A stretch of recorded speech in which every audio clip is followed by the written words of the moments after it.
The rifle barrel pressed cold against my temple, and I knew this was how legends were born or buried. Blood soaked the snow beneath my boots while 5 men circled like wolves who'd finally cornered their prey. Behind me, Evelyn stood with a fire poker still smoking in her hands, breathing hard, eyes wild. The outlaws wanted her. They'd have to kill me first. But here's the thing nobody understood about the woman they called the bride nobody wanted. She wasn't waiting to be saved. She was deciding which one of them would hit the ground next. This is the story of how 2 people the world threw away became something the frontier would never forget. Watch until the end. Hit that like button, and comment what city you're watching from so I can see how far this story travels. The stagecoach rattled to a stop in a cloud of dust and horse breath, and Evelyn Hart climbed down into a silence so thick it felt like judgment. 3 men stood outside the trading post, staring. Not the way men usually stared at women stepping off coaches in frontier towns. No tips of hats, no polite nods, just cold assessment, the kind you'd give livestock at auction before deciding it wasn't worth the price. Evelyn had seen that look her whole life. She yanked her carpet bag from the coach driver's hands before he could set it down, because she'd learned men did fewer favors when they looked at you that way. "You the Creed bride?" one of the men asked. He was missing 2 fingers on his left hand and had the permanent squint of someone who'd spent 40 years being suspicious of everything. "I'm Mrs. Hart," Evelyn said. "Here to meet Rowan Creed." The 3 men exchanged glances that made her stomach tighten. "He know you're coming?" the squinting man asked. "He ordered me," Evelyn said flatly. "Paid the agency, unless the mail doesn't run this far north." "Oh, mail runs fine," another man said. He was younger, with a nervous laugh that didn't match the conversation. "It's the brides that don't usually stick around long enough to get delivered." The 3rd man, who hadn't spoken yet, finally stepped forward. He was older than the others, with gray threading through a beard that looked like it had been trimmed with a hunting knife. "Ma'am, I'm going to be straight with you, because somebody ought to be. Rowan Creed has run off 7 brides in 3 years. Some left crying, some left screaming. One left in the middle of winter and nearly froze to death before we found her on the road." Evelyn set her bag down carefully. "And you're telling me this, why?" "Because the coach can turn right back around," Graybeard said. "You got no shame in it. Most women got sense enough not to climb a mountain to marry a man with that kind of reputation." "Most women," Evelyn said, "have options." She picked up her bag and started walking toward the trail that led north out of town. Behind her, she heard the nervous one whisper, "She's got spine, at least. Maybe she'll last a week." "Won't matter," Graybeard answered. "That mountain eats spine for breakfast." The trail climbed steep and mean from the start. Evelyn's lungs burned within the first mile, her back ached within the second, and by the third she was seriously reconsidering every choice that had led her to this moment. But she kept walking because turning back meant returning to a town where everyone knew her as the fat girl nobody wanted, where marriage proposals came as cruel jokes from drunk men who never expected her to say yes. When the mail-order bride agency had written to say a mountain man named Rowan Creed was looking for a wife, sturdy, capable, not prone to hysterics, Evelyn had signed the papers the same day. She'd packed her life into 2 bags and left without saying goodbye to anyone, because there was nobody who'd notice she was gone. The advertisement had been honest, at least. It didn't promise love or comfort or a pretty house with curtains. It promised hard work, isolation, and a husband who didn't tolerate foolishness. That had sounded better to Evelyn than another year of being tolerated herself, like furniture people were too polite to throw out. The sun was dropping behind the peaks when she finally saw the cabin. It sat in a clearing carved from pine forest, built from logs dark with age and weather. Smoke curled from a stone chimney. The windows were narrow and high, like eyes that didn't trust what they saw. A fence made of sharpened stakes surrounded the property, and Evelyn understood immediately it wasn't meant to keep animals out. It was meant to keep people away. A man stepped onto the porch. Evelyn's first thought was that the descriptions hadn't been exaggerations. Rowan Creed was massive, not fat, but built like something constructed for labor and violence. He wore a heavy coat despite the summer heat, and his beard covered half his face in a tangle of dark brown shot through with gray. But it was his eyes that stopped her mid-step. Gray, cold, utterly empty of welcome. Utterly, they stared at each other across 30 feet of dirt and dying daylight.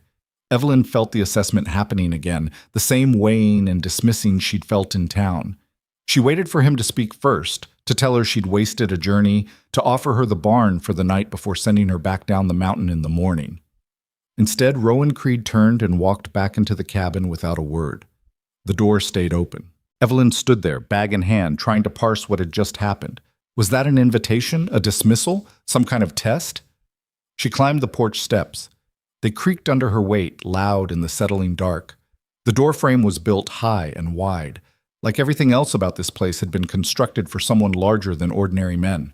Inside, a fire burned in a stone hearth big enough to roast a whole pig. The cabin was one large room with a sleeping loft above, sparsely furnished. A table, 2 chairs, shelves stacked with supplies, furs piled in corners. It smelled like wood smoke, cured meat, and something wild she couldn't name. Rowan stood with his back to her, stirring something in a pot over the fire. "You can put your things there," he said, without turning. His voice was deep, rough from disuse, like he didn't speak often enough to keep it smooth. Evelyn set her bags by the door. "I'm Evelyn Hart." "I know who you are." "The agency said—" "I know what they said." He finally turned to look at her, and Evelyn forced herself not to step back. Up close, he was even bigger than she'd thought. Scars crossed his knuckles and disappeared under his sleeves. "You can leave in the morning if you want. I won't stop you." "Is that what you want?" "Doesn't matter what I want," Rowan said. "They keep sending women up here who can't handle it. You'll figure it out same as the others." Evelyn felt something snap inside her chest. Not fear, but anger. "You paid good money to the agency. You want to throw it away before you even know if I can handle it or not?" "I can see—" "You can see what?" Evelyn cut him off. "That I'm not some delicate flower who'll faint at the sight of firewood? That I'm not built like the girls in picture books? I came up here because the advertisement said you needed someone sturdy and capable. If you just wanted someone pretty to look at while you eat your supper, you should have said so in the listing." Rowan's eyes narrowed. "I didn't say—" "You didn't have to say anything. I've been looked at that way my whole life." Evelyn crossed her arms. "So here's what's going to happen. I'm staying the night because I'm not walking back down that mountain in the dark. Tomorrow morning, you can decide if you want a wife or if you want to keep scaring women off so you can feel sorry for yourself in peace." Silence dropped like a hammer. Rowan stared at her with an expression she couldn't read. Shock, maybe, or anger, or something else entirely. Nobody had talked to him like that in years, she realized. Maybe nobody ever had. "Supper's ready," he finally said, turning back to the pot. "Eat if you want." He ladled stew into 2 wooden bowls and set them on the table. Evelyn sat down cautiously, half expecting him to throw her out. But Rowan just took the other chair and started eating in silence. The stew was good. Venison, potatoes, wild onions. Better than Evelyn had expected from a man living alone. They ate without speaking, the only sound the crackle of fire and the occasional scrape of spoons on wood. Finally, Rowan pushed his empty bowl away. "You can have the bed," he said, nodding toward the loft. "I'll sleep down here." "I can sleep by the fire," Evelyn started. "You'll take the bed." It wasn't a suggestion. Evelyn climbed the ladder to the loft and found a mattress stuffed with pine needles, surprisingly clean, covered with heavy furs. Through the small window, she could see stars scattered across the sky so clear and black it looked like someone had punched holes in velvet. Below, she heard Rowan banking the fire, settling onto the floor with a blanket. She should have felt afraid.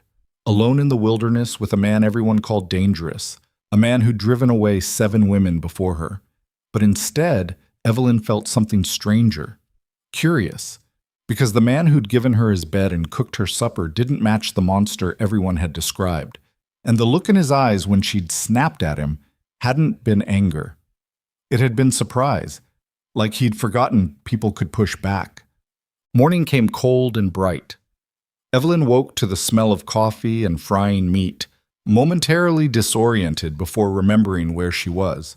She climbed down from the loft to find Rowan already dressed, cooking breakfast over the fire. "There's a basin outside if you want to wash," he said without preamble. "Water's cold." Evelyn stepped onto the porch and found a pump and basin set up near the door. The water was glacier cold, shocking her fully awake. When she came back inside, Rowan had set out plates, fried salt pork, hard biscuits, and coffee so strong it could strip paint. They ate in the same uncomfortable silence as the night before. Finally, Rowan set down his cup. The others couldn't handle the isolation. No neighbors for miles, no town close enough to visit regular. Winter snows us in for months at a time. I know, Evelyn said. The work's hard. Hunting, trapping, preserving meat, cutting firewood. There's no servants, no help, just what you can do yourself. I can work. And I'm not… Rowan's jaw tightened. I'm not good company. I don't talk much. I don't know how to do the things women expect. The others said I was cold, mean. One called me a monster. Evelyn studied him across the table. Are you? Am I what? A monster. Rowan's hands curled into fists. I've killed men, done things in the war that'd make you sick to hear about. I came up here to get away from people because I'm better alone. Every woman who's climbed this mountain figured that out quick enough. But you keep ordering new brides, Evelyn pointed out. If you wanted to be alone so bad, why keep trying? The question clearly caught him off guard. He stared at his coffee like it might have answers. I don't know, he finally admitted. Maybe I'm just stubborn. Well, Evelyn said, that's something we have in common. The corner of Rowan's mouth twitched. Not quite a smile, but close. I'm staying, Evelyn said, at least through the season. I didn't come all this way to turn around after one night. You paid for a wife, you got one. If you can't stand me by autumn, we'll figure something out then. Rowan looked at her with those cold gray eyes, and Evelyn made herself hold the gaze. She'd spent her whole life looking down, making herself smaller, apologizing for taking up space. Not anymore. You won't last, Rowan said, but there was less certainty in it than before. Maybe not, Evelyn agreed. But I'm going to try. Something shifted in the room. Not warmth exactly, but a crack in the ice. Rowan stood and carried the dishes to the basin. We need firewood. Can you swing an axe? I can learn. He almost smiled again. Then let's find out if you're as stubborn as you claim. The next weeks were the hardest of Evelyn's life. Rowan hadn't been exaggerating about the work. Every day started before dawn and ended after dark. There was always something that needed doing. Wood to split, water to haul, meat to salt, furs to scrape, gardens to tend. Evelyn's hands blistered, then calloused. Her back ached constantly. She fell into bed each night so exhausted she barely remembered climbing the ladder. And Rowan was relentless. He criticized everything, her axe technique, her fire building, the way she salted meat, how she hung laundry. Nothing was good enough, fast enough, right enough. When she snapped back, he just gave her that flat stare and told her to do it again. You're deliberately being difficult, Evelyn said one morning after he'd made her restack firewood for the third time. I'm making sure you know how to do it right, Rowan said. Winter comes early up here. If the wood's stacked wrong, it gets wet. Wet wood won't burn. You freeze. I'm not an idiot. Didn't say you were. But the mountain doesn't care about your feelings. It'll kill you just as dead whether you're smart or stupid. Evelyn threw down the log she was holding. Is that what happened to the others? You nagged them off the mountain? The others couldn't take criticism. The others probably got tired of being treated like children. Rowan's jaw tightened. Then maybe they should have acted like adults instead of crying every time something was hard. Maybe you should have treated them like partners instead of servants. They stood glaring at each other across the woodpile, both breathing hard. Then Rowan turned and walked toward the tree line without another word. Evelyn wanted to scream, or throw something, or march down the mountain and leave him to his miserable solitude. Instead, she picked up the log and finished stacking the woodpile correctly. Because despite everything, despite his coldness and criticism and complete lack of social grace, Rowan was right about one thing. The mountain didn't care about feelings. And if she was going to survive here, she needed to learn from someone who knew how, even if that someone was the most infuriating man she'd ever met. Slowly, grudgingly, Evelyn learned. She learned to split wood with the grain, to bank fires so they'd burn all night, to read weather in the clouds and animal behavior. She learned which plants were edible, which were poisonous, how to set snares for rabbits and smokefish to preserve them. Rowan taught her to shoot, standing behind her to adjust her grip on the rifle, his hands impersonal but steady. Breathe out slow, he said. Squeeze the trigger. Don't pull. The rifle kicked against her shoulder. The can she'd been aiming at jumped off the fence post. Better, Rowan said, and it was the first time he'd praised anything she'd done. Evelyn tried not to smile, but she couldn't help it.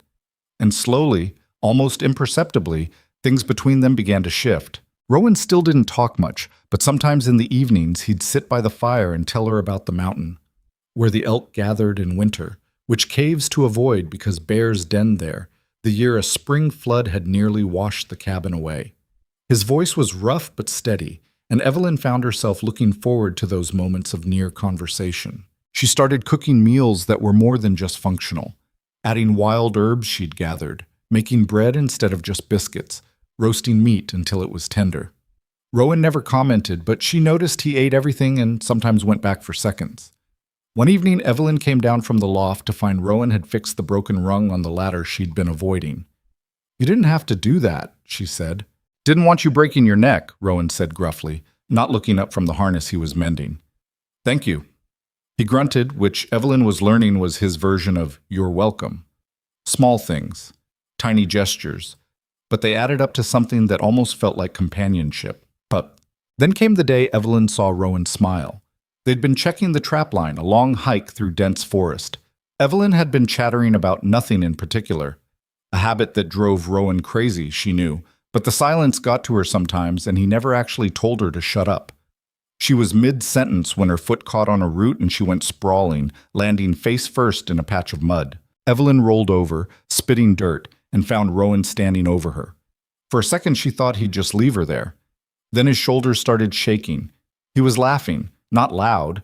Rowan didn't do anything loud except work, but definitely laughing, a rusty sound like he'd forgotten how, and was remembering. "It's not funny," Evelyn said, trying to maintain dignity while covered in mud. "It's a little funny," Rowan said, and held out his hand. Evelyn took it and let him pull her up. His hand was warm, calloused, surprisingly gentle. For a moment they stood there, close enough that she could see gold flecks in his gray eyes. Close enough to feel the heat coming off him in the cool forest air. Then Rowan let go and turned back to the trail. "There's a stream ahead. You can wash off." But Evelyn had seen it. The crack in his armor, the proof that underneath all the cold silence was someone capable of warmth. Someone who maybe wasn't as content with loneliness as he pretended. August brought the first hints of autumn, cool mornings and leaves starting to turn.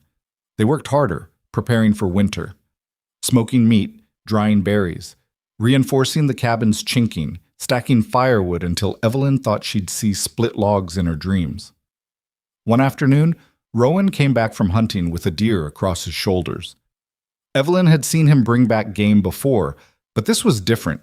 He dropped it in front of the cabin and looked at her with something almost like pride. "Big buck," he said. "Good eating through winter. You want help dressing it? You know how?" "I can learn," Evelyn said, echoing her words from months ago. Rowan almost smiled. "Get your knife." They worked together in the fading light, Rowan showing her how to skin and butcher the animal efficiently, using every part. It was brutal, bloody work, but Evelyn didn't flinch. She'd learned that Rowan respected competence more than delicacy. "You're not like them," Rowan said suddenly. Evelyn looked up, hands bloody to the wrists. "Like who?" "The others." He was focused on his work, not meeting her eyes. "They couldn't handle this, got sick or cried or told me I was cruel for making them watch." "It's just meat," Evelyn said. "Something died so we can eat. Seems more respectful to understand that than to pretend it happens by magic." Rowan was quiet for a moment. Then, "Why'd you really come here?" Evelyn considered lying or deflecting or giving him some romantic nonsense about adventure. But Rowan had been honest with her from the start. He deserved the same. "Because nobody wanted me," she said simply. "Back home, I was the fat girl men made jokes about, the one they'd pretend to court on dares. My own family treated me like a burden they were stuck with.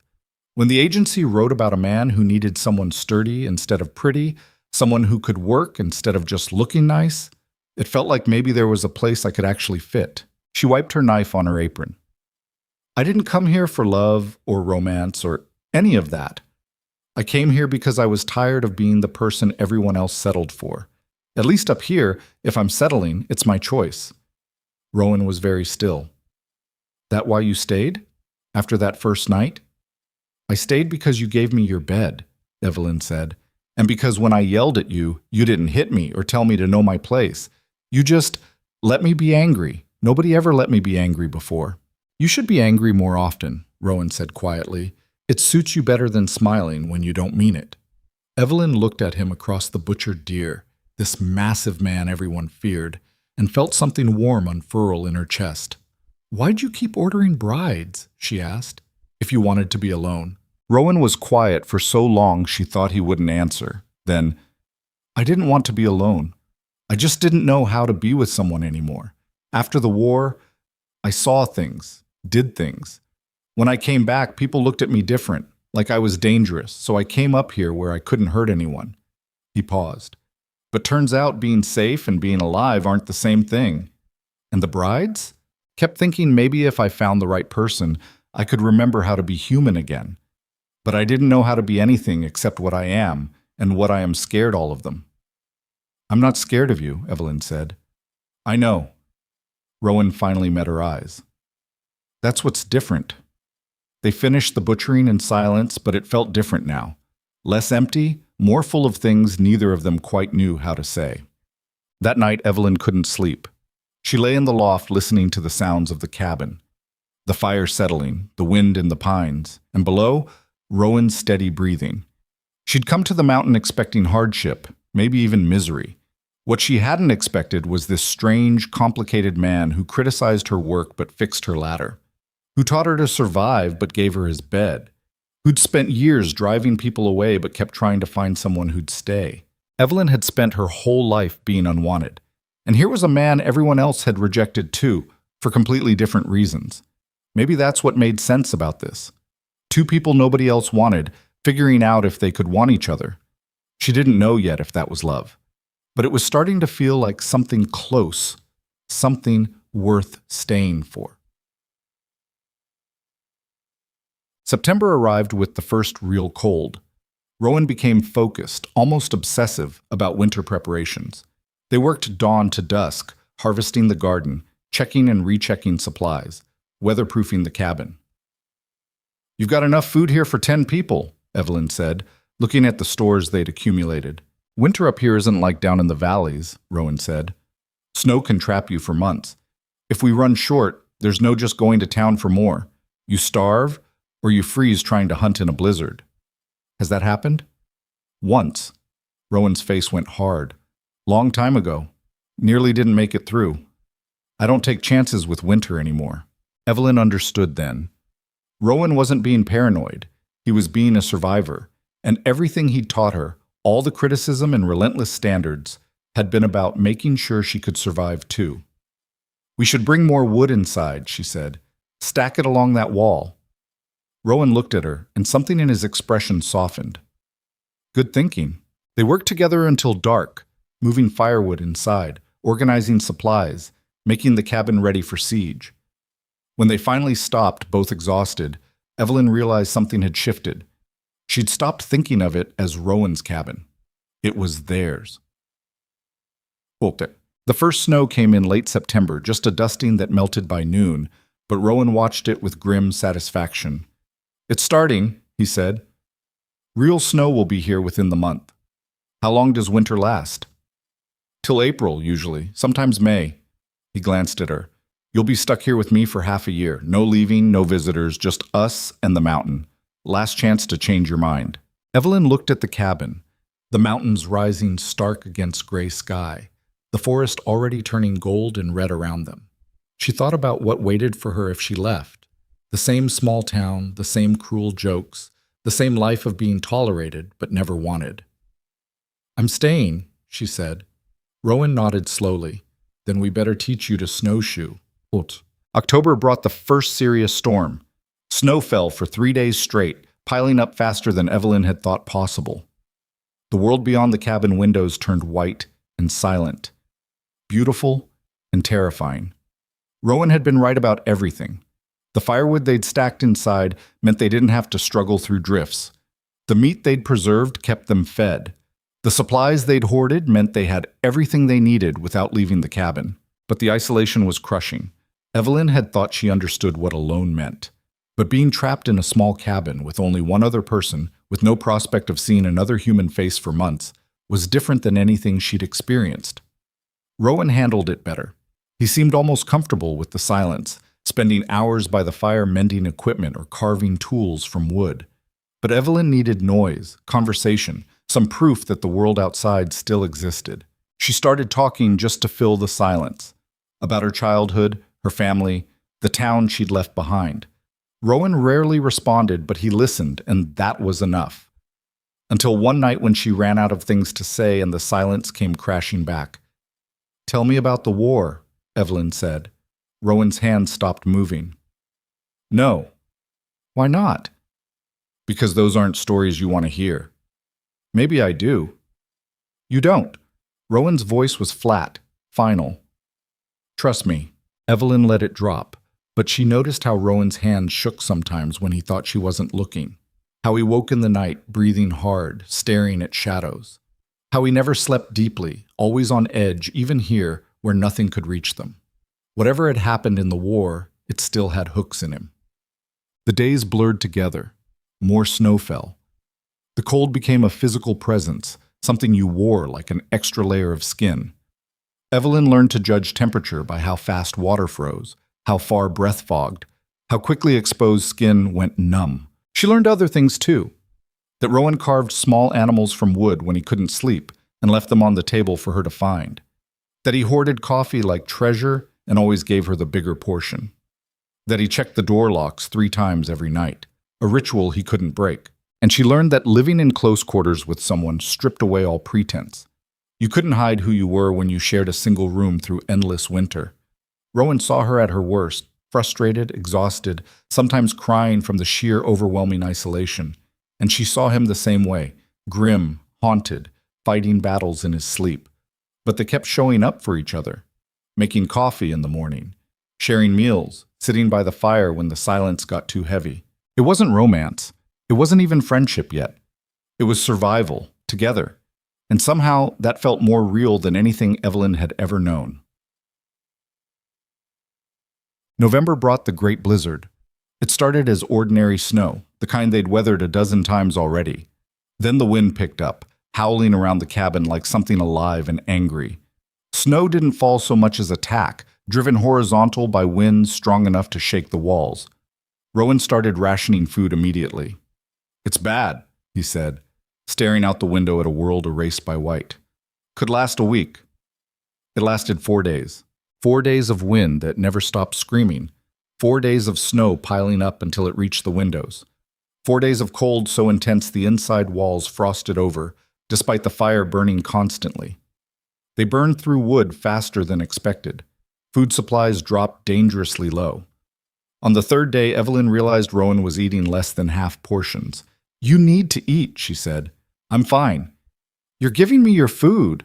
You're smaller. You need it more." "That's not how bodies work," Evelyn snapped. "You're twice my size. You need twice the food." Rowan just looked at her with those empty gray eyes. "If something happens and I need to go outside, I need you strong enough to keep the fire going until I get back. That's more important than me eating." "Nothing's more important than both of us surviving." "Yes," Rowan said quietly. "There is." And Evelyn understood with a jolt that he'd made a decision. If it came down to one of them surviving, he'd already chosen which one. That night, she waited until he was asleep and split her food in half, leaving the rest where he'd find it in the morning. When dawn came, Rowan stared at the food, then at her. "Don't," he said. "Too late." "Evelyn, I'm not dying alone in this cabin because you have some stupid idea about sacrifice," she said. "We survive together or not at all. That's the deal." For a long moment, Rowan just stared at her. Then he picked up the food and split it evenly between 2 plates. They ate in silence, but Evelyn saw his hand shake as he brought the spoon to his mouth and knew she'd cracked something deep in that armored heart. On the 4th day, the storm broke. Rowan dug them out through snow that had buried the door completely. The world outside was transformed. Drifts higher than Evelyn's head, trees bent under the weight of ice, the sun reflecting off snow so bright it hurt to look at. They stood on the porch together, breathing air so cold it burned. "We made it," Evelyn said. Rowan didn't answer. He was looking at her with an expression she couldn't read, something raw and complicated and almost frightened. "What?" she asked. "You stayed," he said. In the storm, when the food was running out, you could have. Some of them would have. Would have what? Eaten you in your sleep? Evelyn tried to joke, but Rowan wasn't smiling. Would have done what they needed to survive, he said. I wouldn't have blamed you. Evelyn understood what he was really saying. Other brides had left at the first sign of hardship, had put their own survival first, which was reasonable, which was smart, but she'd stayed, and more than that, she'd chosen they both survive or neither would. I'm not them, Evelyn said simply. I know. Rowan's voice was rough. That's what scares me. Before Evelyn could ask what he meant, he turned and went back inside. But she stood on that porch a moment longer, watching smoke rise from the chimney into clear sky, and realized something important. She wasn't just surviving anymore. She was choosing this. The mountain, the isolation, the difficult man who couldn't say what he felt but kept trying to keep her alive. She was choosing all of it, and that choice felt like freedom. December came with cold so brutal it felt personal, like the mountain itself had decided to test just how much two people could endure. Evelyn woke one morning to find frost coating the inside of the cabin walls, her breath visible even under the pile of furs Rowan had added to her bed without asking. She climbed down the ladder to find him already awake, feeding the fire with the methodical focus of someone performing a religious ritual. He didn't look up when she approached, but she'd learned that didn't mean he wasn't aware of her presence. Coffee's ready, he said. How cold is it? Cold enough that going outside for more than a few minutes will kill you. He finally glanced at her. We stay in today unless something catches fire or the roof caves in. Evelyn poured coffee and wrapped her hands around the cup, chasing the warmth. They'd been snowed in for nearly 2 months now, and the cabin felt smaller every day. Not in a bad way exactly, but in a way that made privacy impossible. She knew Rowan's routines better than she'd known her own family's. Knew he carved wood when he was anxious, that he checked the supplies every 3 days like clockwork, that nightmares woke him around 2 in the morning and he never went back to sleep after. And he knew her just as well. Knew she talked more when she was nervous, that she counted things when she couldn't sleep, that she hid when she cried because she'd learned young that tears made people uncomfortable. Living this close to another person stripped away every defense. You couldn't pretend to be fine when someone watched you every day. Couldn't hide the parts of yourself you'd spent years keeping private. You're quiet this morning, Rowan said. Just thinking. About? Evelyn considered how much truth to tell. About how strange it is that I know more about you after 3 months than I knew about people I grew up with. Rowan was quiet for a moment, stirring the fire. You planning to use that knowledge against me? What? The others did. Once they figured out my patterns, my weak spots, they'd use them, try to manipulate me into letting them leave early, or convince me to take them to town, or... He stopped himself. Doesn't matter. It matters if you think I'd do that. I don't know what you'd do, Rowan said bluntly. That's the problem. I knew the others would leave. I could prepare for it. But you... He trailed off, staring at the fire like it held answers. But I what? You confuse me, Rowan admitted. You stayed through the blizzard. You split your food with me when we were running out. You yell at me when I'm being stupid instead of just crying and agreeing with everything I say. I don't understand why. Evelyn sat down at the table, cradling her coffee. Maybe because I'm not trying to change you or fix you or turn you into something you're not. I'm just trying to survive the winter with you. That's all? She met his eyes across the dim cabin. Right now? That's everything. Something shifted in Rowan's expression, some tension easing that Evelyn hadn't even realized he'd been holding. He nodded once and went back to the fire, but the silence between them felt different. Less like two strangers trapped together, more like two people who were starting to understand the shape of each other's damage. The day stretched out long and slow. They couldn't work outside, couldn't do anything that required leaving the warmth of the cabin. Evelyn mended clothes, Rowan sharpened tools. They moved around each other in the small space with a familiarity that should have felt strange but somehow didn't. Around midday, Rowan pulled out a knife and a piece of wood and started carving. Evelyn watched his hands work, rough and scarred, but surprisingly precise. She'd found the small animals he carved hidden around the cabin, tucked on shelves and windowsills like secrets he didn't want to admit to keeping. "What are you making?" she asked. Nothing specific, just keeping my hands busy. Can you teach me? Rowan looked up, surprised. You want to learn to carve? I want to learn something other than how to split wood and salt meat. Those are good skills, but they're not exactly relaxing. He studied her for a moment, then pulled out a second knife and a chunk of wood from the pile beside the fire. Come here. Evelyn sat beside him on the floor, closer than they'd ever been except when he was teaching her to shoot. Rowan handed her the knife handle first and positioned her hands on the wood. You always cut away from yourself, he said, and work with the grain, not against it. Wood wants to split in certain directions. Fighting it just makes the work harder. His hands covered hers, guiding the first cut.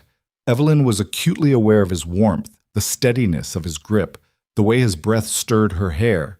This was the most physical contact they'd had since she'd arrived, and her body didn't quite know what to do with it. Like that, Rowan said, releasing her hands. Start simple. Just try to make the edges smooth. They sat together in silence, carving. Evelyn's attempts were clumsy, the wood splintering in places, but Rowan didn't criticize. He just worked on his own piece, occasionally glancing over to correct her grip or show her a better angle. Why animals? Evelyn asked eventually. Why not bowls or spoons or something useful? Rowan was quiet long enough that she thought he wouldn't answer.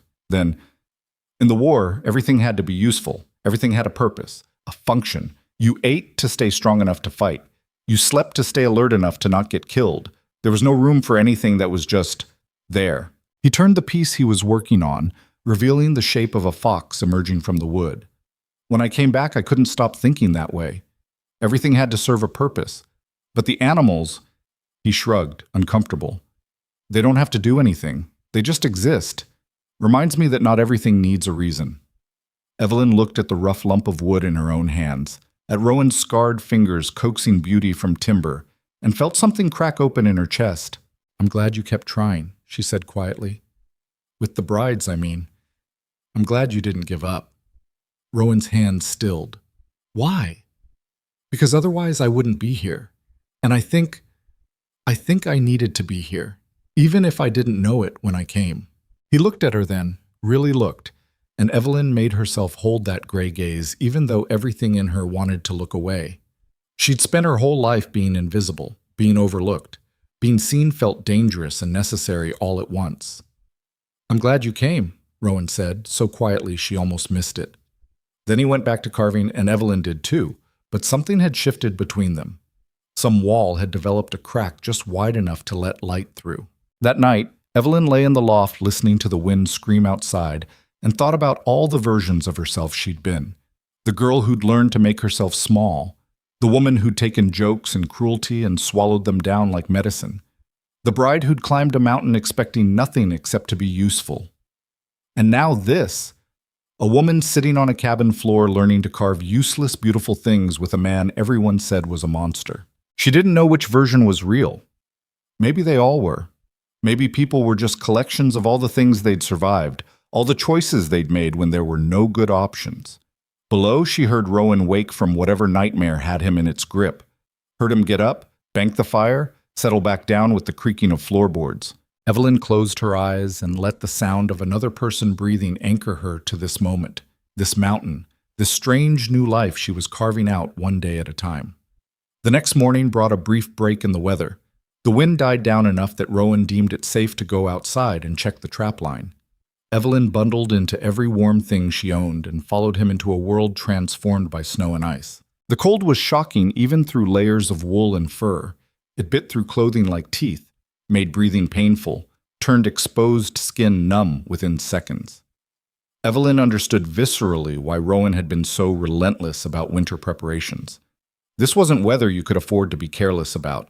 This was weather that killed. They moved through the forest in silence, checking traps. Most were empty, but 2 held frozen rabbits. Rowan reset the traps with practiced efficiency, his movements quick despite the cold. We should head back, he said, scanning the sky. More snow coming. They were halfway to the cabin when Evelyn heard it, a low, rumbling growl that made every hair on her body stand up. Rowan froze. His hand went to the rifle on his back in one smooth motion. Don't move, he said quietly. Evelyn followed his gaze and felt her heart stop. 30 feet away, Barely visible against the snow, stood a wolf. Not the scrawny coyotes that sometimes scavenged near the cabin, but a real wolf, massive and gray and watching them with yellow eyes that held no fear. "There's more," Rowan murmured. "Behind us. Don't turn around." Evelyn's breath came fast and shallow. She could hear them now, the soft padding of paws on snow, the huffing breath of predators circling prey. "When I say run," Rowan said, still not moving, "you run straight for the cabin. Don't look back. Don't stop. You understand? I'm not leaving you. You're not arguing with me right now." His voice was hard as stone. "I can hold them off long enough for you to get inside.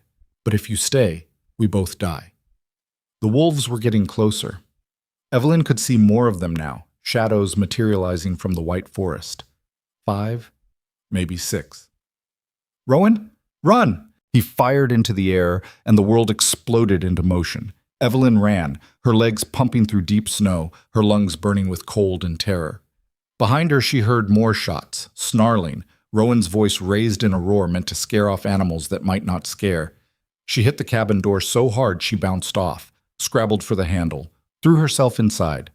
Spun around to see Rowan backing toward the cabin, rifle raised, wolves pacing just beyond his range. "Get inside!" she screamed. Rowan fired once more and dove through the door. Evelyn slammed it shut and threw the bolt as something heavy hit the other side. The door shuddered but held. They stood in the dim cabin, breathing hard, listening to the wolves circling outside. Scratch of claws on wood, low growls, the patient hunger of predators willing to wait. "Are they going to break in?"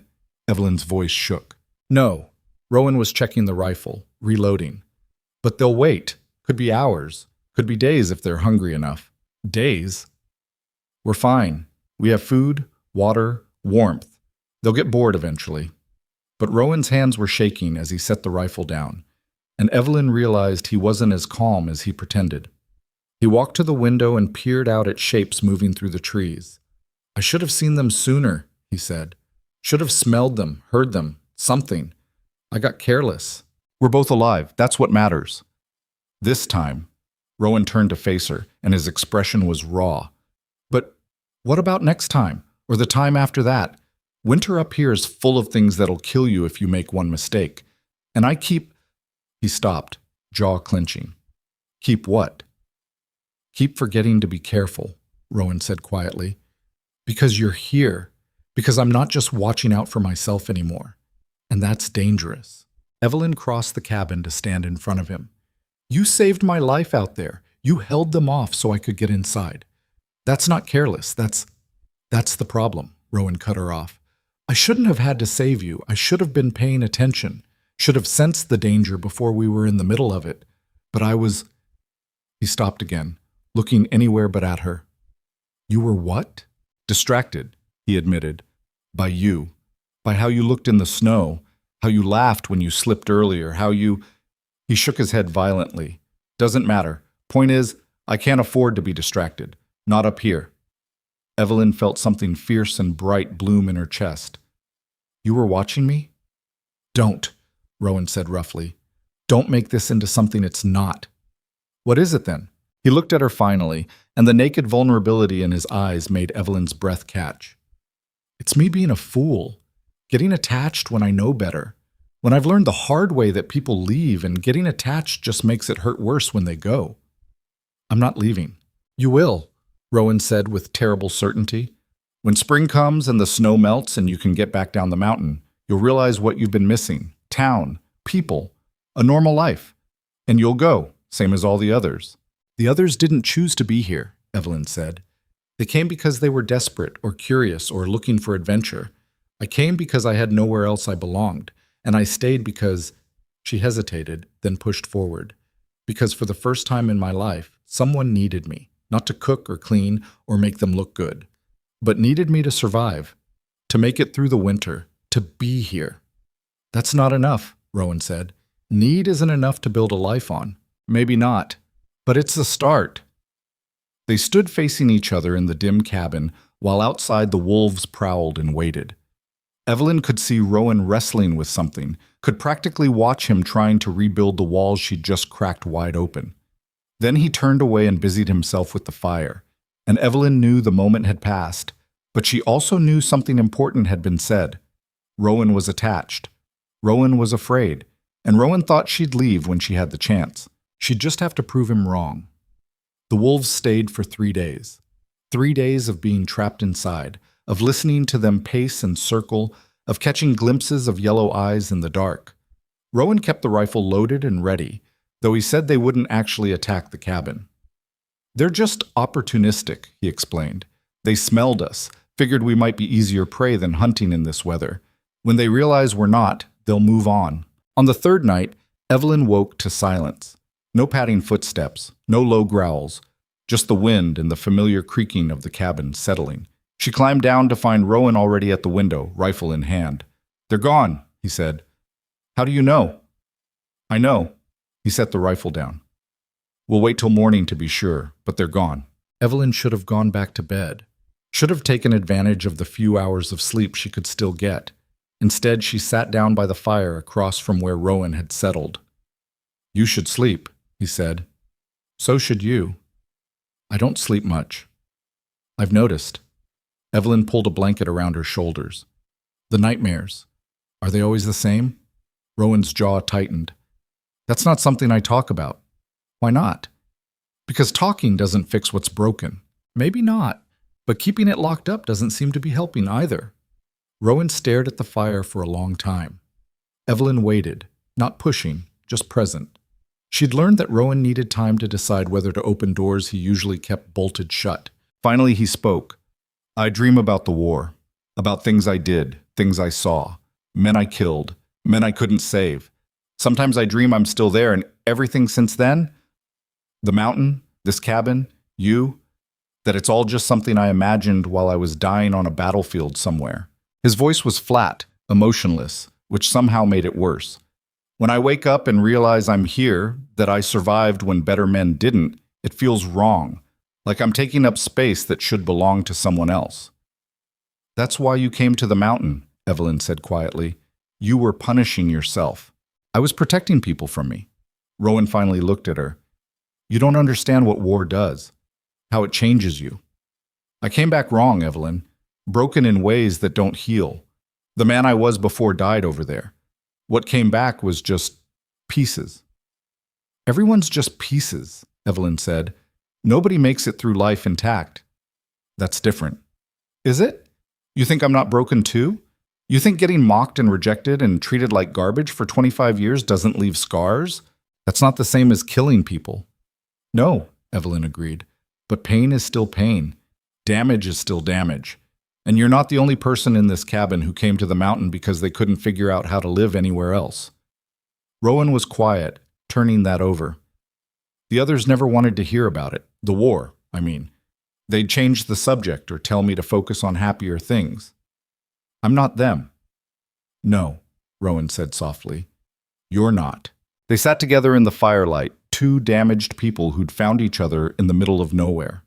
It wasn't romantic, wasn't even particularly comfortable, but it was real in a way Evelyn had never experienced before. "I still think you'll leave," Rowan said eventually, "when spring comes, when you remember what the world's like beyond this mountain." "And I still think you're wrong," Evelyn replied, "but I guess we'll find out when the snow melts." Something that might have been a smile crossed Rowan's face. Stubborn. Takes one to know one. This time he definitely smiled, brief and rusty, but real. Then he stood and added wood to the fire. "Get some sleep. We've got work tomorrow now that the wolves are gone." Evelyn climbed back to the loft, but before she disappeared, she looked down at Rowan settling beside the fire. "For what it's worth," she said, "I'm glad the pieces of you that came back are the ones sitting in this cabin." Rowan looked up at her, and in the firelight his eyes didn't look empty anymore. They looked almost hopeful. January brought a cold snap so severe that water froze solid in the bucket overnight. They burned through firewood at an alarming rate just to keep the cabin above freezing. Evelyn wore every piece of clothing she owned and still felt cold down to her bones. But the forced proximity, the long dark days and longer nights, changed something between them. They talked more. Rowan told her about his childhood, about a father who'd been hard but fair, a mother who died when he was 12. about a sister he hadn't seen in years who might not even know if he was alive. Evelyn told him about her family, about parents who'd looked at her like a failed investment, siblings who'd been embarrassed by her, about men who'd courted her as jokes, women who'd befriended her out of pity. "I spent my whole life trying to earn love," Evelyn said one night, "trying to be good enough, useful enough, invisible enough. Nothing ever worked. I was always too much or not enough, never just right." "You're enough here," Rowan said quietly. Evelyn looked at him across the small cabin. "Am I?" "More than." He stood abruptly, uncomfortable with the admission, and busied himself checking supplies. But Evelyn had heard it, and she tucked those words away like treasure, proof that maybe she'd finally found a place where being herself was sufficient. The days got incrementally longer. Not enough to matter, but enough to notice. Rowan became restless, pacing the cabin like a caged animal, finding excuses to go outside even when it wasn't necessary. "You going crazy in here?" Evelyn asked one afternoon after he'd come back from checking traps for the third time that day. "I'm fine." "You're pacing like a wolf in a cage." Rowan stopped mid-step and looked at her. "I'm not used to sharing space, especially not for this long. Am I bothering you?" "No." He said it too quickly, then rubbed his face. "That's the problem. You're not bothering me. I keep expecting you to get on my nerves, to do something that makes me want you gone, but you don't. And I don't know what to do with that." "You could try enjoying it," Evelyn suggested. "Enjoying it makes it worse when it ends." "Why does it have to end?" Rowan looked at her like she was speaking another language. "Because nothing lasts. People leave. Things change. You learn not to hold on too tight because everything slips through your fingers eventually." "That's a miserable way to live." "It's a safe way to live." Evelyn set down the shirt she'd been mending. "Safe and alive aren't the same thing. You told me that yourself, remember? When you explained why you kept ordering brides, even though you thought you wanted to be alone." Rowan's expression shuddered. "I shouldn't have said that." "But you did. And it was true. You came up here to be safe from the world, from people, from yourself. But you were just existing, not living. And some part of you knew that, which is why you kept trying to find someone to share it with. And look how well that worked out." "It worked out fine," Evelyn said. "I'm still here, aren't I?" "For now." She stood and crossed to where he stood by the window. Outside, snow fell in the endless way it had for months, erasing the world beyond the cabin's walls. "Rowan, I need you to hear me. I'm not staying because I'm trapped. I'm not staying because I'm too stubborn to admit this was a mistake. I'm staying because I want to." "You don't know what you want," Rowan said roughly. "You've been stuck on this mountain with no other options. When spring comes, spring is months away. We'll deal with spring when it gets here." Evelyn held his gaze. "But right now, in this moment, I am choosing to be here. With you. In this freezing cabin in the middle of nowhere. That choice might change, but it's real right now." Rowan looked at her with something like desperation. "I don't know how to do this. How to be with someone. How to let someone be with me." "Neither do I," Evelyn admitted. "I've never had anyone actually want me before. I don't have any idea what I'm doing either." "Then what are we doing?" "Figuring it out as we go." She reached out slowly, giving him time to pull away, and took his hand. His palm was rough with calluses, warm despite the cold. "One day at a time. That's all anyone can do." Rowan stared down at their joined hands like he'd never seen anything like it before. Then slowly, carefully, his fingers closed around hers. They stood like that while snow fell outside and the fire crackled behind them, two broken people holding on to each other in the only way they knew how. It wasn't perfect, wasn't even particularly graceful, but it was real, and right now that was enough. February arrived with a thaw that felt like betrayal. The temperature climbed just enough to turn the top layer of snow into slush, making everything wet and miserable without actually melting enough to matter. Water dripped from the roof in a constant rhythm that got on Evelyn's nerves, and the cabin smelled like damp wool from all the clothes they had to dry by the fire. Rowan grew quieter as the days passed, retreating back into himself in ways that worried her. He still did his work, still shared meals with her, but the tentative openness from January seemed to be closing up again. "What's wrong?" Evelyn asked one morning after he'd barely touched his breakfast. "Nothing." "That's a lie." Rowan's jaw tightened. "Leave it alone, Evelyn." "I would if I thought it was something you could handle on your own, But you've been wound tight for days and it's getting worse. I said leave it. And I'm saying no. Evelyn set down her coffee. We've been living in each other's pockets for months. I know when something's eating at you. Rowan stood abruptly, the chair scraping loud against the floor. You want to know what's wrong? Spring's coming, and when it does, you're going to leave. And I'm going to be right back where I started, except now I'll know exactly what I'm missing. That's what's wrong. I've told you I'm not. You say that now, but you don't know. You can't know until you have the choice to leave and you choose to stay anyway. He grabbed his coat. I need to check the trap line. Rowan, wait. But he was already out the door, slamming it hard enough to rattle the walls. Evelyn sat alone in the cabin, staring at his unfinished breakfast, feeling frustration and hurt war in her chest. She understood fear. She'd spent her whole life afraid, of rejection, of loneliness, of being too much or not enough. But Rowan's fear was different. He was so convinced she'd leave that he was pushing her away before she could, and she didn't know how to fight against prophecy he was determined to fulfill. She cleaned up breakfast, started bread dough, mended clothes, busy work to keep her hands occupied while her mind churned. By the time Rowan came back hours later, she'd made a decision. We need to talk, she said when he walked in. Not now. Yes, now. Evelyn blocked his path to the fire. You're scared I'm going to leave. I understand that. But you can't keep punishing me for something I haven't done and might not ever do. I'm not punishing you. Yes, you are. Every time you pull away, every time you remind me that spring is coming like it's a death sentence, you're punishing both of us. She crossed her arms. So here's what's going to happen. You're going to stop deciding what I'm going to do before I do it, and I'm going to prove to you that I mean what I say. How? By staying through spring, through summer, through next winter if that's what it takes. Evelyn stepped closer. But I need you to meet me halfway. I need you to stop expecting me to fail. Rowan looked at her with something raw and desperate. What if you do leave? What if I let myself believe you'll stay and then you don't? Then you survive it, Evelyn said simply. Same way you've survived everything else.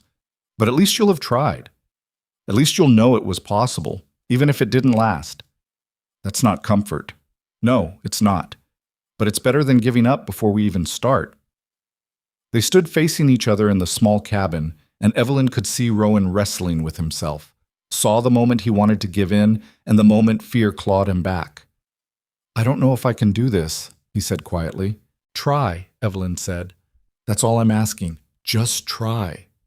Rowan closed his eyes, his hands flexing at his sides. When he opened them again, some of the hardness had cracked. I'll try, but I can't promise it'll be easy. I never asked for easy. I just asked for honest. He nodded slowly, then moved past her to the fire. But as he passed, his hand brushed hers, brief and tentative.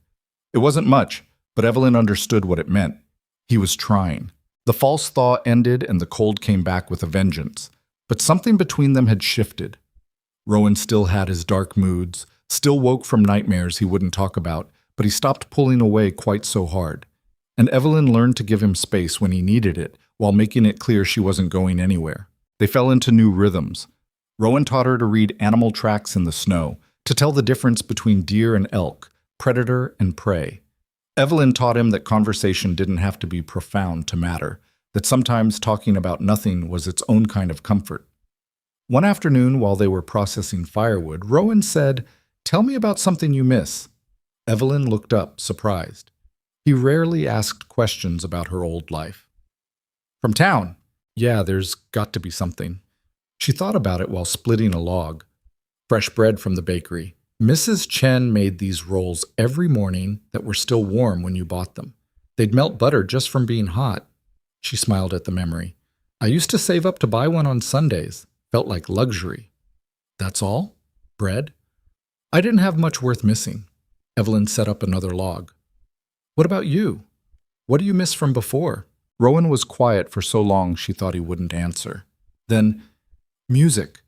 There was a man in my unit who played harmonica. Not well, but well enough. He'd play at night when we couldn't sleep. Made things feel less... He trailed off. Less what? Less like the world had ended. Like maybe there was still something worth surviving for. Evelyn stopped working and looked at him. What happened to him? Same thing that happened to most of them. Rowan's face went hard.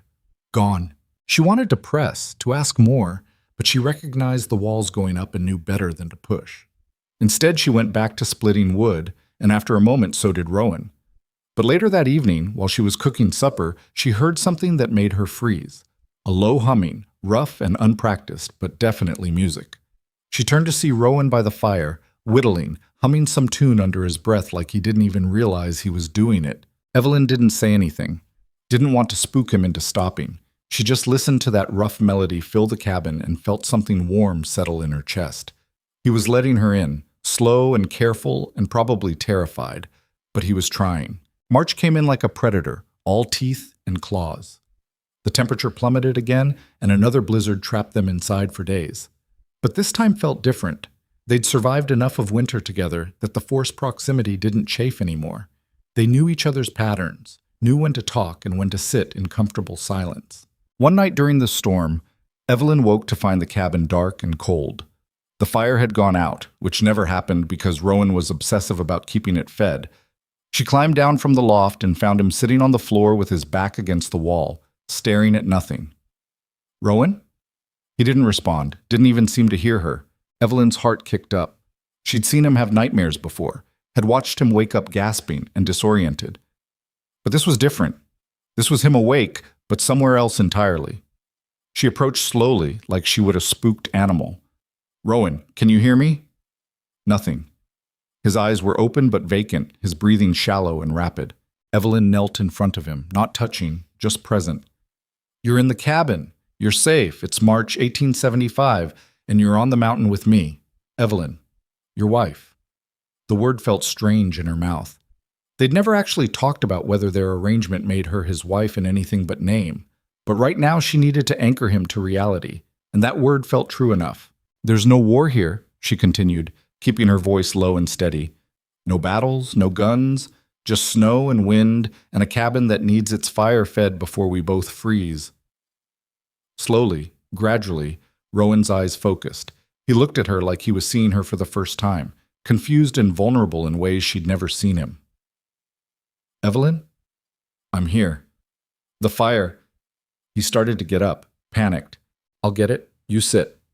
Evelyn moved to the hearth and began rebuilding the fire from embers. Grateful Rowan had taught her well enough that she could do it even in the dark. Flames caught and grew, pushing back the cold and dark. When she turned back, Rowan had his head in his hands. "How long was I—" He didn't finish the question. "I don't know. I just woke up. I thought I was—" He stopped again, swallowed hard. "Sometimes I'm back there, in the war, and I can't tell what's real." Evelyn sat down beside him, close but not touching. "What brings you back?" "Voices, usually, someone talking. Reminds me that I'm not alone in a trench somewhere waiting to die." "Is that why you wanted a wife? Not just company, but an anchor?" Rowan looked at her, and his expression was stripped bare. "I wanted someone who'd notice if I disappeared. Someone who'd call me back if I got lost." "The others didn't know," Evelyn said, understanding. "You never told them. Didn't want them to see me like that. Weak. Broken." "That's not weakness, that's—" She searched for the right words. "That's survival. Your mind trying to protect you from something too big to process all at once." "You sound like the army doctor." "Was he right?" "I don't know. I just know I can't make it stop." Rowan's voice cracked. "I came up here to get away from it. Thought if I was alone, if I didn't have to hide it, it might get better. But it just got worse. At least when I was around people, I had to stay present. Up here alone, I could disappear for days." Evelyn reached out slowly and took his hand. "You're not alone anymore." "No," Rowan said quietly. "I'm not." They sat together on the cold floor while the fire rebuilt warmth around them. After a while, Rowan's breathing evened out, the tension leaving his shoulders in increments. "You should sleep," Evelyn said. "Can't, not yet." "Then I'll stay up with you." "You don't have to." "I know." Evelyn squeezed his hand. "But I'm going to anyway." So they sat together through the darkest hours of night, not talking, just being present. And when dawn finally came gray and cold through the windows, Rowan was still there, still real, still holding her hand like it was the only thing keeping him anchored to the world. The blizzard passed and life returned to normal, or what passed for normal, on the mountain. But something had changed. Rowan stopped pretending he was fine all the time. When he had bad nights, he didn't hide anymore. He'd sit by the fire and let Evelyn talk until the past released its grip, and he stopped looking ashamed about needing help.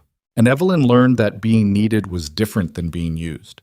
Rowan needed her presence, her voice, her steady certainty that he was worth staying for. But he never demanded it, never made her responsible for fixing him. He just accepted what she offered and gave what he could in return. Late March brought the first real signs of spring. The snow began to recede, revealing brown earth and dead grass. Water ran in streams down the mountain, and the air lost some of its killing edge. Evelyn caught Rowan watching the melting snow with an expression she couldn't read. "What are you thinking?" she asked. "That spring's here, that you'll be able to leave soon if you want." And I'm terrified," Rowan admitted.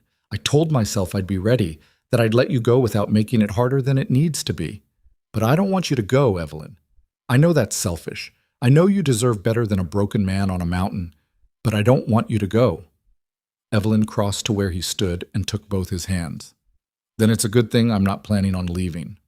"You say that?" "No, listen to me. Really listen." She held his gaze. "I came up here with nothing. No prospects, no future, no hope that anything would ever be different. And you gave me all of that. Not because you made my life easy, but because you made me stronger. Because you needed me and trusted me and let me see you at your worst without pretending. That's not something I'm walking away from." "What if you change your mind?" "Then I'll tell you. I'll be honest. I won't just disappear." Evelyn squeezed his hands. "But Rowan, I need you to trust me. I need you to believe that I know my own mind. Can you do that?" Rowan searched her face like he was looking for cracks, for lies, for any sign she was just being kind. Whatever he saw made something in him settle. "I can try," he said. "That's all I ask." He pulled her close then, wrapping his arms around her in an embrace that was awkward and unpracticed, but achingly sincere. Evelyn leaned into his chest and felt his heart beating steady and strong. They stood like that while spring melt dripped from the roof and birds began to call in the forest. Two people who'd found each other in the wilderness, learning how to hold on. April transformed the mountain. Snow retreated to the highest peaks, revealing a landscape Evelyn had never seen. Wildflowers pushed through dead grass in riots of color. Animals emerged from wherever they'd hidden through winter, and the forest came alive with sound and movement. Rowan showed her the mountain in spring like he was sharing a secret.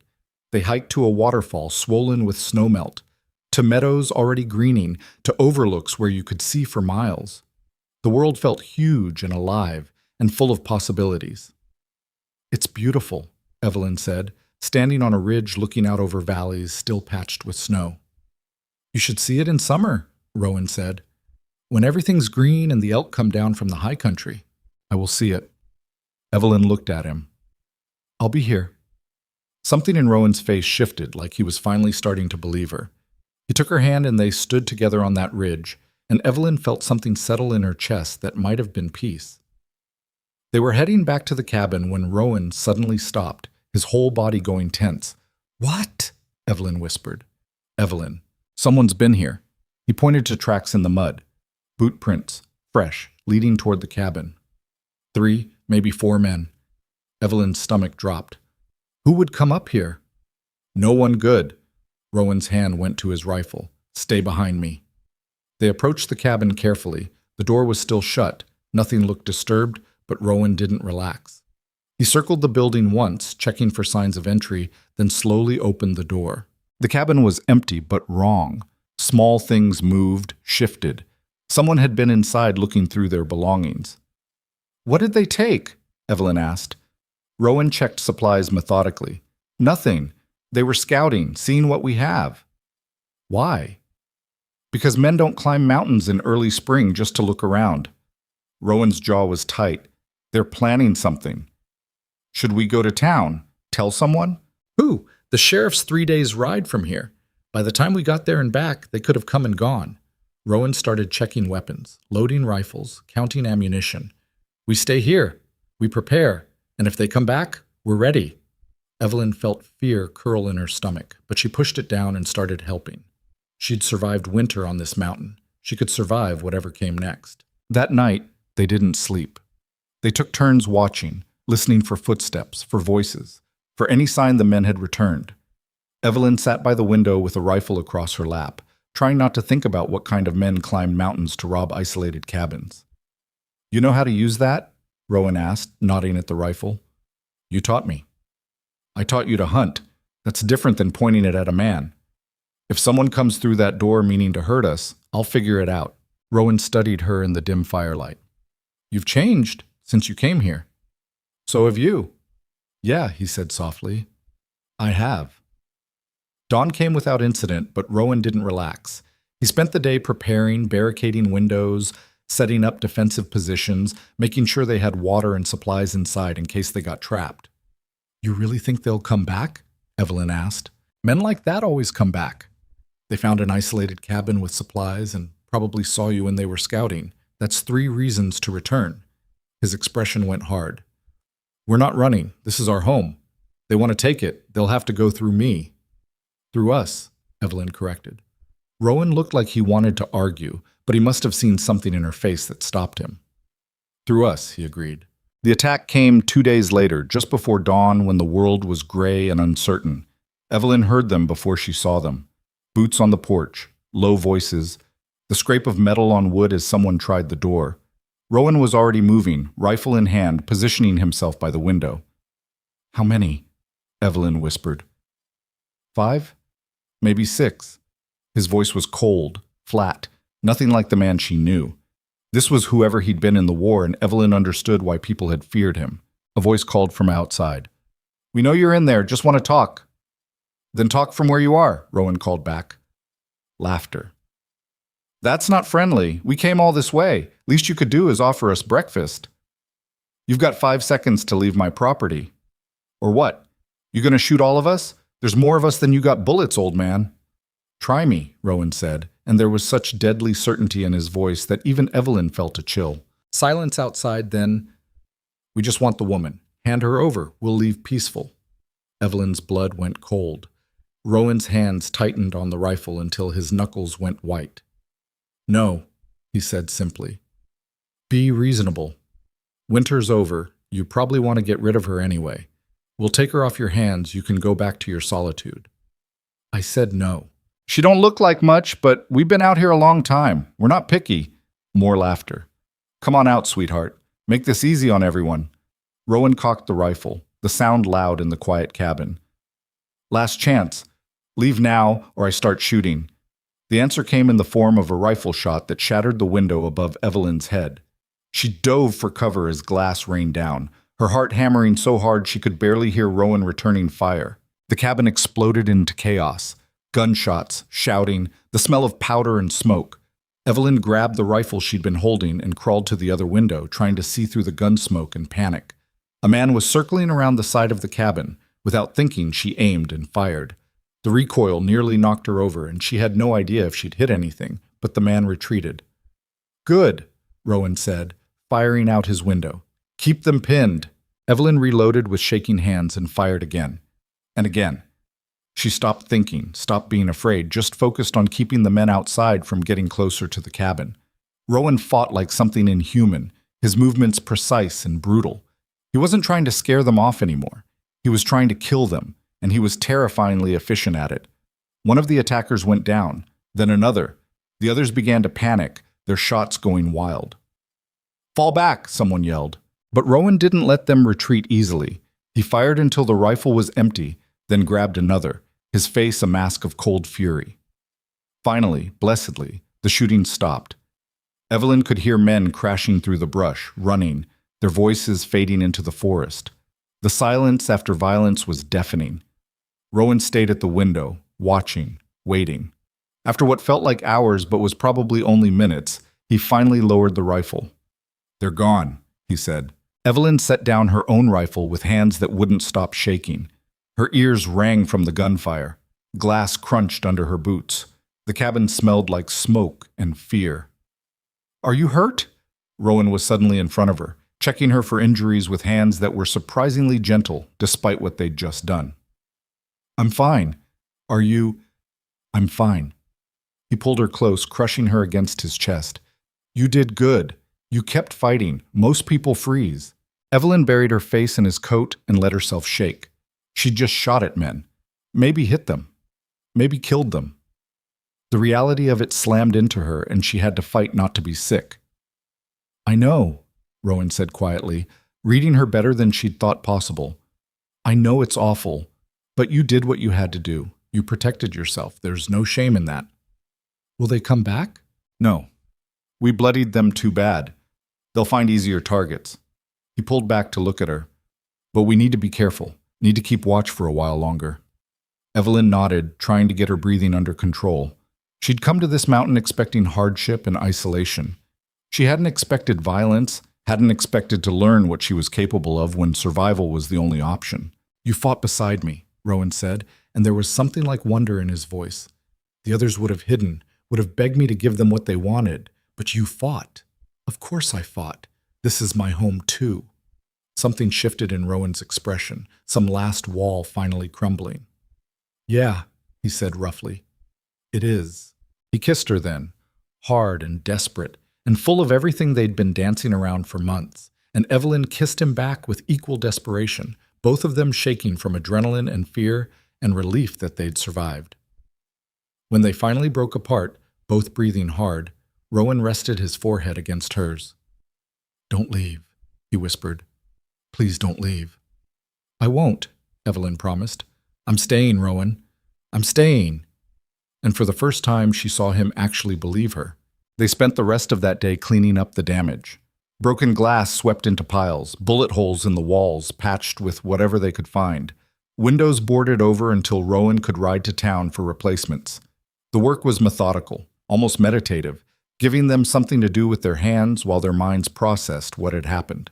Evelyn found herself checking the door every few minutes, jumping at sounds that turned out to be wind or settling wood. Her body hadn't caught up to the fact that the danger had passed. Every nerve still screamed that someone was coming, that the next attack was moments away. They're not coming back, Rowan said, watching her check the door for the 5th time in an hour. You don't know that. I do. I saw their faces when we fired back. Those weren't hardened men. They were opportunistic cowards who thought we'd be easy pickings. He set down the hammer he'd been using. They expected to find a weak old man and a helpless woman. What they found was 2 people willing to kill to protect what's theirs. They won't make that mistake twice. You can't be sure. Yes, I can. Rowan crossed to where she stood by the door. I've seen men like that before. In the war, after battles, there were always scavengers. Locals who'd come pick through the dead, take what they could. Most of them ran at the first sign of real resistance. These men are the same. They wanted an easy score, not a fight. Evelyn wanted to believe him, but her hands still shook when she picked up the broom again. Rowan watched her for a moment, then gently took the broom from her hands. Sit down, he said. I'm fine. You're shaking so hard you can barely hold that. Sit down before you fall down. Evelyn sat, mostly because her legs didn't feel steady enough to argue. Rowan poured her coffee and pressed the cup into her hands, then sat across from her. It doesn't go away fast, he said quietly. The fear. The way your body feels like it's still fighting even though it's over. That's normal. How long does it last? Depends on the person. For some, a few days. For others, he trailed off, and Evelyn understood he was talking about himself, about a war that had ended years ago but still lived in his nightmares. Did you kill them? She asked. The men outside? 2 of them, maybe 3. I wasn't aiming to wound. Does that bother you? Rowan considered the question seriously. No, they came here to hurt us, to take you. I did what needed doing. If that makes me a monster, then I'm a monster. But you're safe, and that's what matters. You're not a monster. You say that, but you saw what I'm capable of out there, how fast I can switch from being a man to being a weapon. His jaw tightened. That's what the war made me. Someone who can kill without hesitation when the situation calls for it. You were protecting us. That's not the same as being a monster, isn't it? You think those men's families will see a difference? You think it matters to them why I did it? Evelyn set down her coffee and leaned forward. Those men chose to come here. They chose to threaten us. Whatever happened to them is on their heads, not yours. You didn't go looking for a fight. You just finished one they started. Rowan looked at her with something raw in his eyes. How are you so sure about that? Because I know you. I've lived with you for months. I've seen you gentle with animals, careful with supplies, patient when teaching me things even when I was being stubborn. A monster wouldn't do any of that. She reached across the table and took his hand. What you did today was protect your home. Protect me. There's nothing monstrous about that. You shot at them too, Rowan said. Are you okay with that? Evelyn thought about the man she'd fired at, the way her hands had shaken, the sick feeling in her stomach when she'd pulled the trigger. No, but I'd do it again if I had to. They didn't give us a choice. That's all any of us can do. Make the best choice we can with the options we're given. Rowan squeezed her hand. You did good today. Better than good. You kept your head when most people would have panicked. I was terrified. Being brave doesn't mean not being scared. It means being scared and doing what needs doing anyway. He stood, pulling her up with him. Come on, let's finish cleaning up. Staying busy helps. They worked together until dark, repairing what they could, making lists of what they'd need from town. When night fell, Rowan built up the fire higher than usual and dragged his bedroll from beside the hearth to the base of the ladder. What are you doing? Evelyn asked. Sleeping down here. If anyone comes back, I want to be between them and you. Rowan, you said they wouldn't. I said they probably wouldn't, but I'm not taking chances with your safety. He looked up at her. Please don't argue with me on this. Evelyn recognized the fear beneath the gruffness. Rowan had almost lost her today, and his mind was still processing that reality. Okay, she said, but you should know I'm going to sleep terribly knowing you're on the floor. I've slept in worse places. She wanted to argue more, to insist he take the bed, but she recognized a losing battle when she saw one. Instead, she climbed to the loft and lay down in the pile of furs, listening to Rowan move around below, checking locks, loading rifles, preparing for threats that probably wouldn't come. Sleep took a long time to find her, and when it did, it was restless and full of gunfire. The next few days passed in tense watchfulness. Rowan barely slept, taking watch through most of the night, his rifle always within reach. He jumped at sounds that used to not bother him, and Evelyn saw the exhaustion building in the shadows under his eyes. You need to rest, she said on the third night. I'm fine. You're not fine. You're running yourself into the ground. I'll rest when I'm sure we're safe. We are safe. You said so yourself. I said they probably wouldn't come back. That's not the same as being sure. Rowan rubbed his face, and Evelyn saw his hands were shaking from fatigue. I can't let my guard down. Not yet. Then let me take watch. You sleep for a few hours. No. Rowan, I said no. His voice was sharp, harder than he'd spoken to her in months. I'm not trusting our safety to someone who's never had to defend anything before. The words hit like a slap. Evelyn stepped back, hurt flashing across her face before she could hide it. Rowan saw it and immediately looked stricken. I didn't mean... Yes, you did. Evelyn's voice was cold. You meant exactly that. You think I'm useless, think I can't be trusted to do anything important. That's not what I said. It's what you meant. She turned toward the ladder. Fine. You stay up all night. Run yourself into collapse. See if I care. She climbed to the loft and lay down with her back to the edge, staring at the wall. Below, she heard Rowan sigh heavily, heard him settle by the door with his rifle. Anger and hurt warred in her chest. She'd fought beside him, had proven she could handle herself in a crisis. And still he saw her as something to protect, not a partner. It reminded her too much of her old life, of being dismissed and underestimated by everyone around her. Sleep was impossible. She lay there fuming until she heard it. A soft thud from below, then silence. Rowan? She called. No answer. Evelyn scrambled down the ladder and found him slumped against the wall, asleep sitting up, the rifle across his lap. Exhaustion had finally won. She should have woken him, should have made him go to bed properly.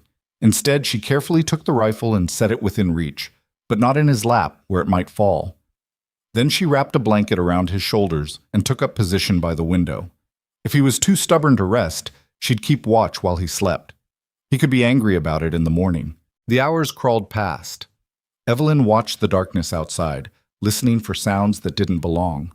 Her eyes burned with tiredness, but she refused to close them. Rowan needed sleep more than she did, and if her staying awake gave him a few hours of rest, it was worth it. Dawn was just starting to gray the horizon when Rowan jerked awake. He looked around, disoriented, then saw Evelyn at the window. "What are you doing?" "Keeping watch. You fell asleep." "I told you." "You told me you didn't trust me to defend anything," Evelyn cut him off. "Well, I defended you, defended both of us, for the last 6 hours while you actually got some sleep for once." Rowan stood, anger and embarrassment fighting across his face. "You shouldn't have..." "Shouldn't have what? Let you rest? Made sure someone was watching while you were unconscious?" Evelyn stood too, facing him down. "You don't get to tell me I'm not capable and then be angry when I prove I am. That's not what this is about." "Then what is it about?" "Because from where I'm standing, it looks like you still see me as the helpless bride who needs protecting, not the woman who fought beside you 3 days ago." "I see you as someone who shouldn't have to fight." Rowan's voice rose. "Someone who should be safe and protected, and never have to know what it's like to point a gun at another human being." "Well, it's too late for that," Evelyn shouted back. "I already know. I already did it, and you don't get to decide what I should or shouldn't have to do." They stood glaring at each other across the cabin, both breathing hard. Then Rowan's shoulders sagged. "I'm sorry," he said quietly. "You're right. I was being unfair. You've proven over and over that you're capable. He trailed off, looking lost. "Just what?" "I don't know how to do this. How to care about someone and not try to protect them from everything, even things they can handle themselves. In the war, if you cared about someone and you weren't constantly vigilant, they died. I never learned how to care about someone without being terrified I'll fail to keep them safe." The anger drained out of Evelyn, leaving her tired and sad. "I'm not one of your soldiers. I don't need you to be constantly on guard. I need you to trust me, to believe I can handle myself." "I do trust you."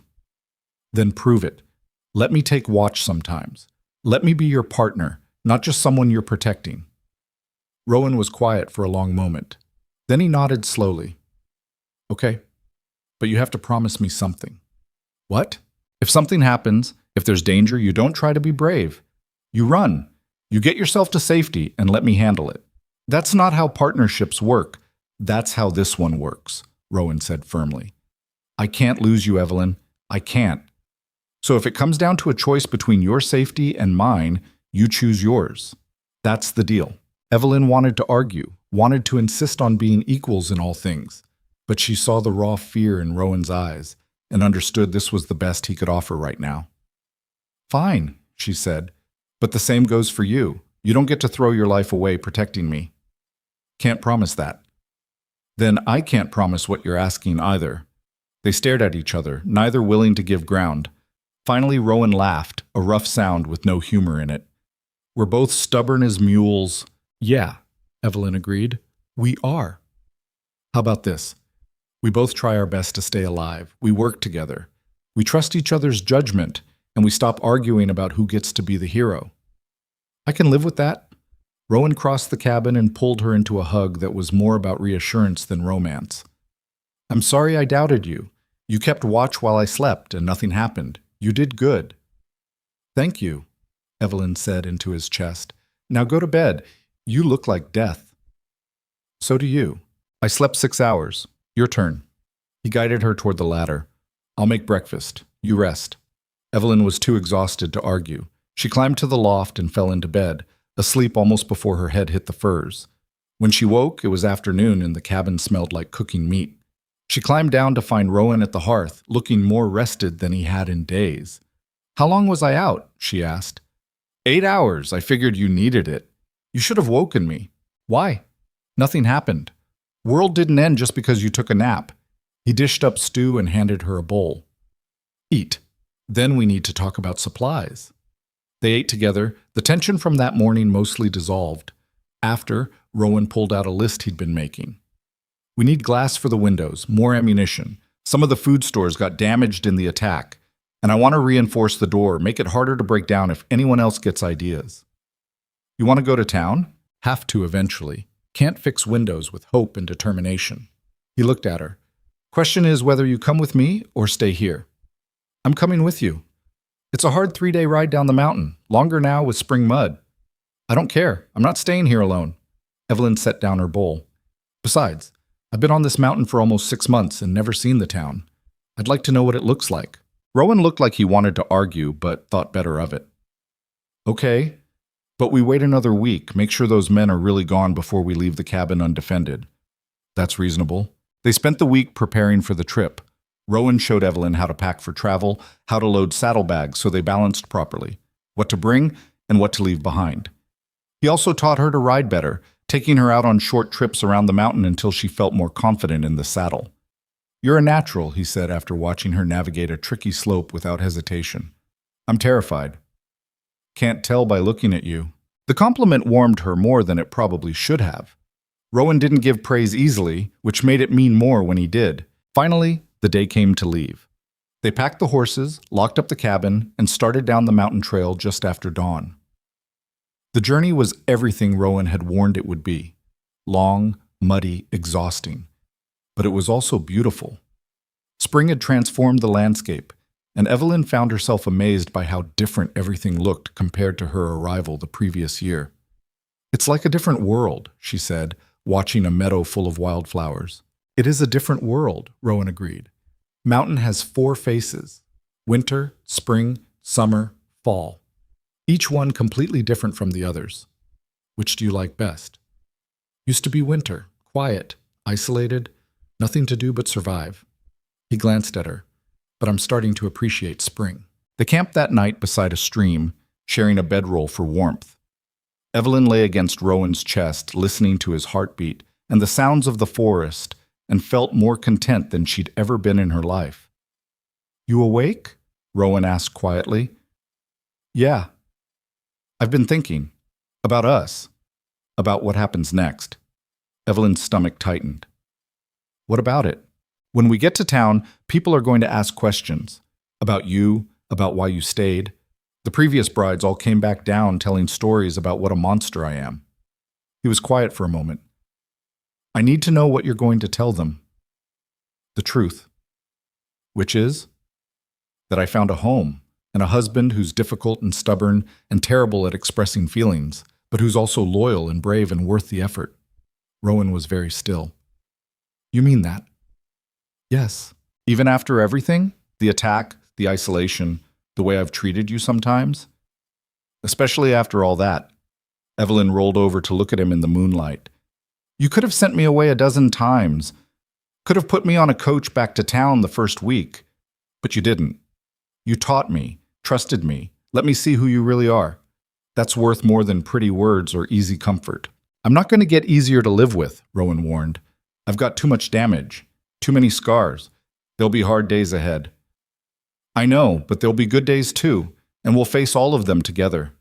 He kissed her then, soft and careful like she was something precious. When they broke apart, he rested his forehead against hers. I love you, he said quietly. Don't know when it happened exactly, but I do. Evelyn felt tears prick her eyes. I love you too. They lay together under the stars, and for the first time since the attack, Evelyn felt truly safe. Not because they were away from the cabin, but because she was with someone who saw her as she really was and loved her anyway. They reached town late the next afternoon, riding down the main street toward the trading post. Evelyn felt people staring, saw them nudge each other and whisper. Rowan sat his horse like he didn't notice, but she saw the tension in his shoulders. At the trading post, they dismounted and Rowan tied off the horses. The same 3 men who'd been there when Evelyn arrived were sitting outside, and they stared at her like she was a ghost. That's the Creed bride, one of them whispered. Not quietly enough. She actually stayed, another answered. I'll be damned. Rowan ignored them and held the door for Evelyn. Inside, the shopkeeper looked up and his eyes went wide. Rowan, and you brought her back. She never left, Rowan said flatly. We need supplies, glass for windows, ammunition, coffee, if you've got it, and whatever flour and sugar you can spare. The shopkeeper started gathering items, but he kept glancing at Evelyn like she was a puzzle he couldn't solve. Heard you had some trouble up on the mountain, he said carefully. Nothing we couldn't handle. Some men came through town a few days back, looked pretty roughed up, Said they'd run into a wildcat up in the high country. That right? Rowan's voice was neutral, giving nothing away. Yeah. Said the cat fought like the devil himself, took 2 of their friends. The shopkeeper set a bag of coffee on the counter. Funny thing is, I think they were lying. Think maybe they ran into something more dangerous than a wildcat. Mountains full of dangerous things, Rowan said. The shopkeeper looked at Evelyn then, really looked, and she met his gaze steadily. Let him see that she wasn't afraid, wasn't running, wasn't the helpless woman everyone had expected. I expect it is, the shopkeeper said slowly. I expect it is. They finished their business and loaded the supplies onto the horses. As they were mounting up, Graybeard from Evelyn's first day approached. Ma'am, he said, tipping his hat. Didn't expect to see you again. Most women don't come back from that mountain. I'm not most women, Evelyn said. No, I'm starting to see that. He looked at Rowan. She's staying permanent? She is, Rowan said. Any problem with that? No problem at all. Just surprising is all. You being you and her being... He trailed off, seeming to realize there was no good way to finish that sentence. Being what? Evelyn asked, an edge in her voice. Being brave enough to stay, Graybeard said carefully. That's all I meant. Mountain's not for everyone. Takes a certain kind of person to make a life up there. She's made more than a life, Rowan said quietly. She's made a home. They rode out of town with people still staring, still whispering. But Evelyn sat straighter in her saddle, chin up, letting them look. Let them see that she'd survived what 7 women before her hadn't. Let them wonder how. On the trail back up the mountain, Rowan reached over and took her hand. You okay? He asked. Better than okay. I think I just realized something. What's that? I spent my whole life being ashamed of who I was. Too big, too loud, too much. But up there on that mountain with you, I'm exactly right, and I don't care what anyone in that town thinks about it. Rowan squeezed her hand. Good, because you are exactly right, exactly what I needed, even if I was too stubborn to see it at first. They climbed back toward home together, toward the cabin that had become more than shelter. It had become the place where 2 broken people had learned they fit together just fine when nobody else was around to tell them they were wrong. The journey home took 3 days, and by the time they crested the final ridge and saw the cabin in the clearing below, Evelyn felt like she'd been gone for weeks. Everything looked smaller than she remembered, but also more precious. This was theirs. They'd built it together through a brutal winter and a violent spring, and it was still standing. Home, she said. Yeah, Rowan agreed. It is. They unloaded the horses and carried supplies inside, moving with the practiced efficiency of 2 people who'd learned to work together. Rowan immediately started repairing the windows while Evelyn restocked the pantry and started a fire for supper. It felt normal, natural, like they'd been doing this for years instead of months. That night, after the work was done and they'd eaten, Rowan pulled something from his saddlebag. Got you something in town, he said, looking almost embarrassed. Evelyn opened the package and found fabric. Good quality, dyed a deep blue that would look beautiful against her skin. She looked up at him, surprised. Thought you could make a dress, or whatever you want. Just seemed like you should have something nice. He shifted uncomfortably. The shopkeeper's wife helped me pick it. I'm not good at that kind of thing. Evelyn felt tears prick her eyes.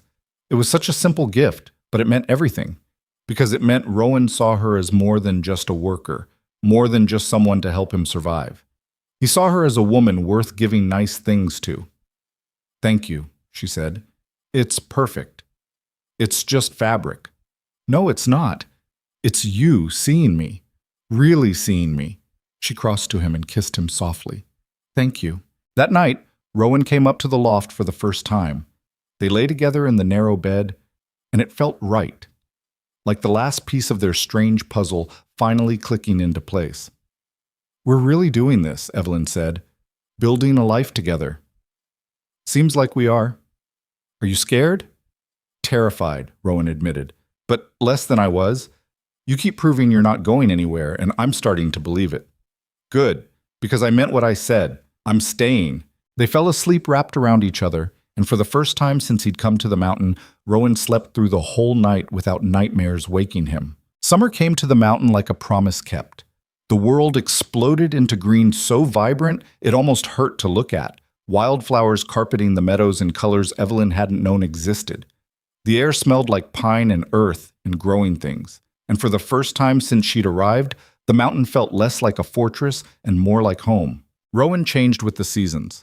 Not dramatically, not in ways anyone else might notice, but Evelyn saw it.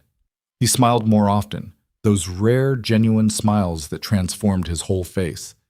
He touched her more casually, a hand on her back as he passed, fingers brushing hers when they worked side by side.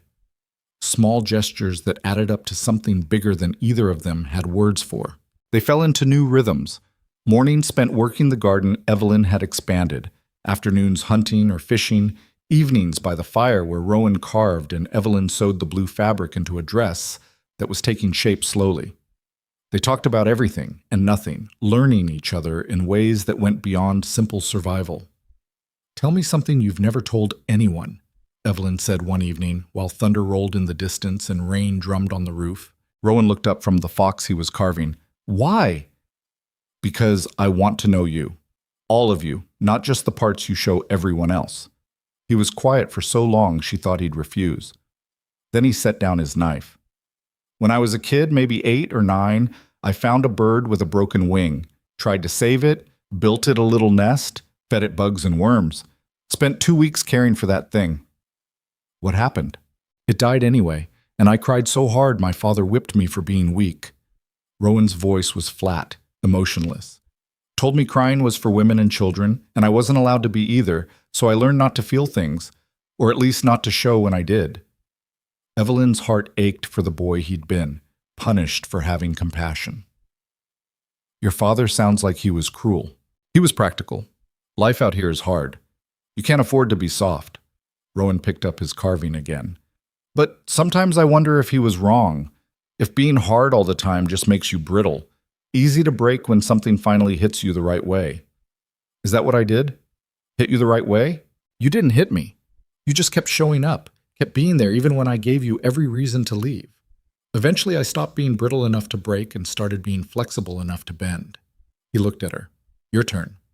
Tell me something nobody knows." Evelyn thought about all her secrets, all the things she'd hidden from the world. "I used to imagine running away, just leaving everything behind and starting over somewhere nobody knew me.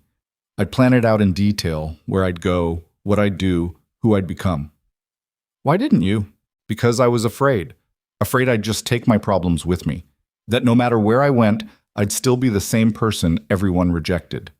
She set down her sewing. "But coming here, it wasn't running away. It was running toward something. Toward the possibility that maybe I could be different if I had the space to figure out who I really was." "And did you? Figure it out?" "I'm still working on it, but I know more than I did. I know I'm stronger than I thought. Braver. More capable of surviving hard things." She smiled. "I know I can love someone difficult and be loved back. That's more than I ever expected to learn." Rowan crossed the cabin and pulled her up from her chair, wrapping his arms around her. They stood like that while rain poured down outside and the fire crackled behind them, two people who'd found each other in the wilderness and decided to stay. "I'm glad you came here," Rowan said into her hair. "So am I." The summer days stretched long and golden. They worked the land together, expanding the garden, building better fences, improving the cabin in small ways. Rowan taught Evelyn to track animals, to read the forest like a language only they understood. She taught him that silence didn't have to be empty, that two people could exist in the same space without one of them having to disappear. One afternoon, while they were fishing in a creek swollen with snowmelt, Evelyn asked the question that had been building in her mind for weeks. "Do you ever think about leaving? Going somewhere else? Starting over?" Rowan cast his line into a deep pool. "Used to. When I first came here, I thought if I could just find the right place, isolated enough, I could forget everything. The war, the violence, the person I'd become." He reeled in slowly. "But you can't outrun yourself. Wherever you go, there you are. So why stay here? Because I stopped running, stopped trying to escape who I am, and started figuring out how to live with it." He glanced at her. "You helped with that. Gave me a reason to be present instead of just existing." "I didn't do anything special." "You stayed. That was special enough. They fished in comfortable silence for a while, the sun warm on their backs, the sound of water rushing over stones.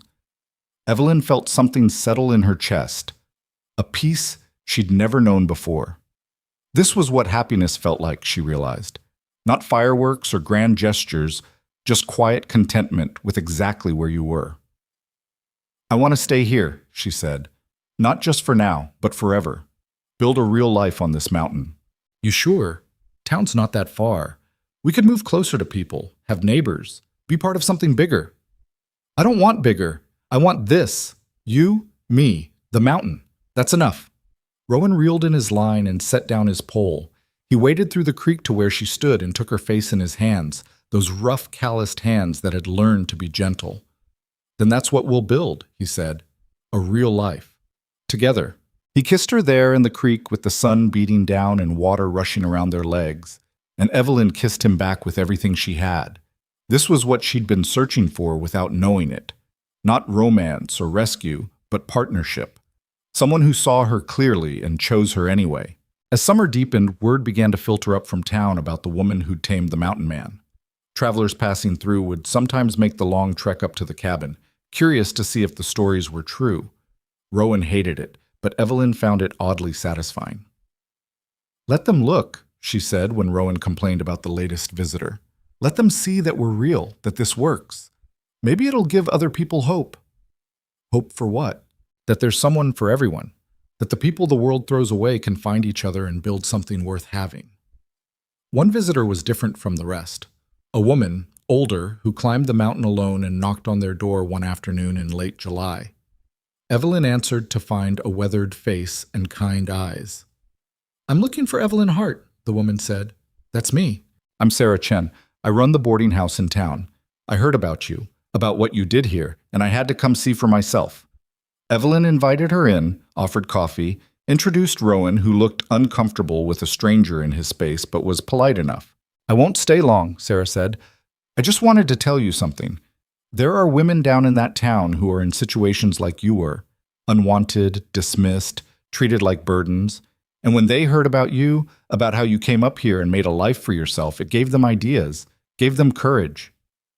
Courage for what? To leave, to try something different, to stop accepting what everyone told them they deserved and reach for something better. Sarah smiled. You probably don't realize it, but you're changing things, showing people there's more than one way to find happiness. Evelyn didn't know what to say.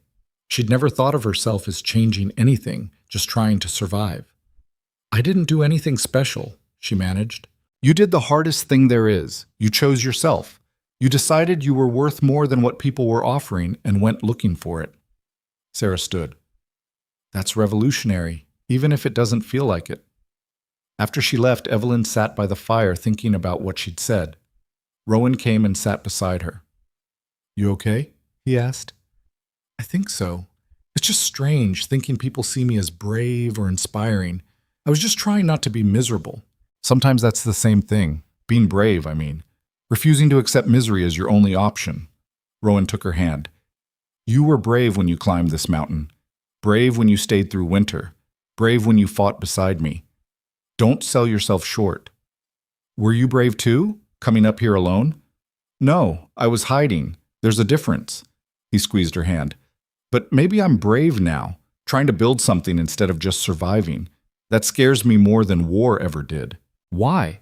Because in war, you know the enemy. You can see them, fight them, kill them. But building a life with someone? That's fighting your own demons, your own fear, your own damage. Can't shoot those. Just have to face them down every day and hope you're strong enough. Evelyn leaned her head on his shoulder.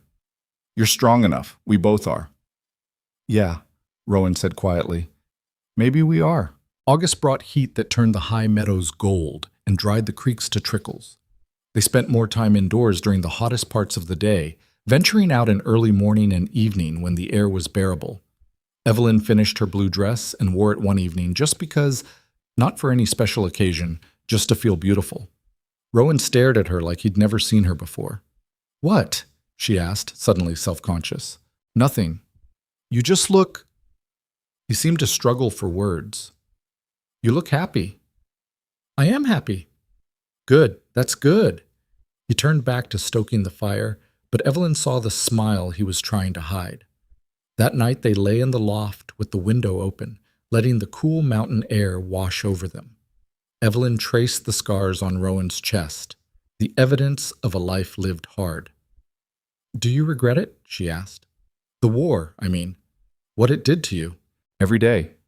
But I'm learning to live with it, learning that the past doesn't have to define the future." He covered her hand with his. "I used to think I was ruined, that the war broke something in me that couldn't be fixed, but maybe I was just waiting for the right person to see past the broken parts to what was still whole underneath. You're not broken. You're scarred. There's a difference. Tell me." "Broken means you can't function anymore. Scarred means you survived something hard and carry the proof. Scars are evidence of strength, not weakness." Rowan pulled her closer. "When did you get so wise?" "When I stopped believing what everyone else told me about myself and started figuring it out on my own." They fell asleep wrapped around each other, and Evelyn dreamed of a future she'd stopped believing possible. A life that stretched out ahead, full of seasons and work and quiet moments with someone who knew her completely. September brought the first hints of coming cold. Leaves began to turn, mornings carried frost, and they started preparing for another winter. But this time it felt different. They weren't strangers learning to coexist. They were partners who'd survived one winter together and knew they could survive another. "We need more firewood than last year," Rowan said, surveying their stocks. "Why?" "Because last year we nearly ran out during that blizzard. I'm not taking that chance again." He started making lists, planning, preparing with the same intensity he'd shown before. But this time, Evelyn worked alongside him as an equal, not someone being taught. They made decisions together, planned together, worked together. And when they disagreed, which happened often because they were both stubborn, they argued it out and found compromises. "You're being ridiculous," Evelyn said one afternoon when Rowan suggested they needed triple the meat stores they'd had before. "I'm being prepared." "You're being paranoid. We barely touched half of what we had last year." "That's because we got lucky. What if we hadn't?" "Then we would have hunted more. We're both capable of that now." They glared at each other across the work table. Then Rowan laughed. "What's funny?" Evelyn demanded. "We're arguing about meat stores. 6 months ago, I wouldn't have asked your opinion. A year ago, you wouldn't have given it." He shook his head. "We've come a long way." "Yeah, we have." Evelyn smiled despite herself. "Fine. We'll stock extra meat. But I'm right about the firewood. What we have is plenty." "Deal." It was such a small thing, this compromise, this learning to exist together without one person always giving in to the other. But it felt monumental. They were building something real here, something that would last. One morning in late September, Evelyn woke to find Rowan sitting on the edge of the bed, staring out the window at the sunrise. "Can't sleep?" she asked. "Just thinking." "About?" "About how a year ago I was alone up here, convinced I'd die alone. And now—" He turned to look at her, and his expression was open in ways it had never been. "Now I can't imagine being here without you." Evelyn sat up and wrapped her arms around him from behind. "You don't have to imagine it. I'm not going anywhere." "I know. I finally believe that." He covered her hands with his. "I want to marry you. Properly, I mean. Not just the arrangement we had, but real marriage. A choice we both make, not desperation or convenience." Evelyn felt her heart stutter. "You don't have to. I want to. I love you, Evelyn. I want you to be my wife because we choose it, not because some agency matched us up. We're already married. We signed papers. Those papers were business. This is different." Rowan turned to face her. "I want to stand in front of people and tell them I chose you, that you chose me, that we built this together and we're making it permanent." Evelyn felt tears prick her eyes. "Yes, of course, yes." They rode to town the next week, not for supplies this time, but for ceremony. The pastor married them in the small church with Sarah Chen and the shopkeeper as witnesses. Evelyn wore her blue dress, and Rowan wore his cleanest clothes, and they said vows that meant something because they'd already lived them. "I take you as you are," Rowan said, holding her hands, stubborn and strong and refusing to give up even when things are hard. "I promise to be your partner, not your protector, to trust you, respect you, and love you for exactly who you are." "I take you as you are," Evelyn echoed, difficult and damaged and trying every day to be better, I promise to stand beside you, not behind you, to challenge you, support you, and love you even when you're being impossible." The pastor pronounced them married, and Rowan kissed her like he meant it, like he was claiming her in front of the whole world. Afterward, at the boarding house where Sarah insisted they stay the night, people kept coming to congratulate them. Women especially, women who looked at Evelyn like she was proof of something important. "You really stayed," one young woman said. "Everyone said you wouldn't, that nobody could live with him, but you did." "I stayed because I wanted to," Evelyn said. "Because he's worth staying for. We're both worth staying for." That night, alone in a real bed with actual sheets, Rowan pulled her close. "Thank you," he said. "For what?" "For proving everyone wrong. For showing me that damage doesn't mean unlovable. For being stubborn enough to stay when leaving would have been easier. Thank you for letting me stay.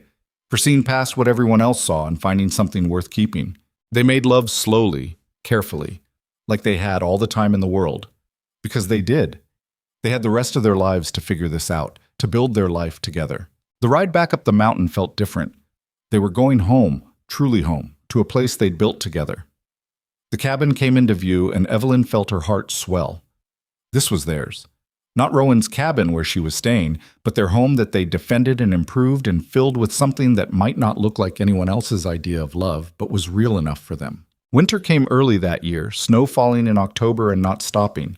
But they were ready, more than ready. They had food stores and firewood and each other, and that was enough.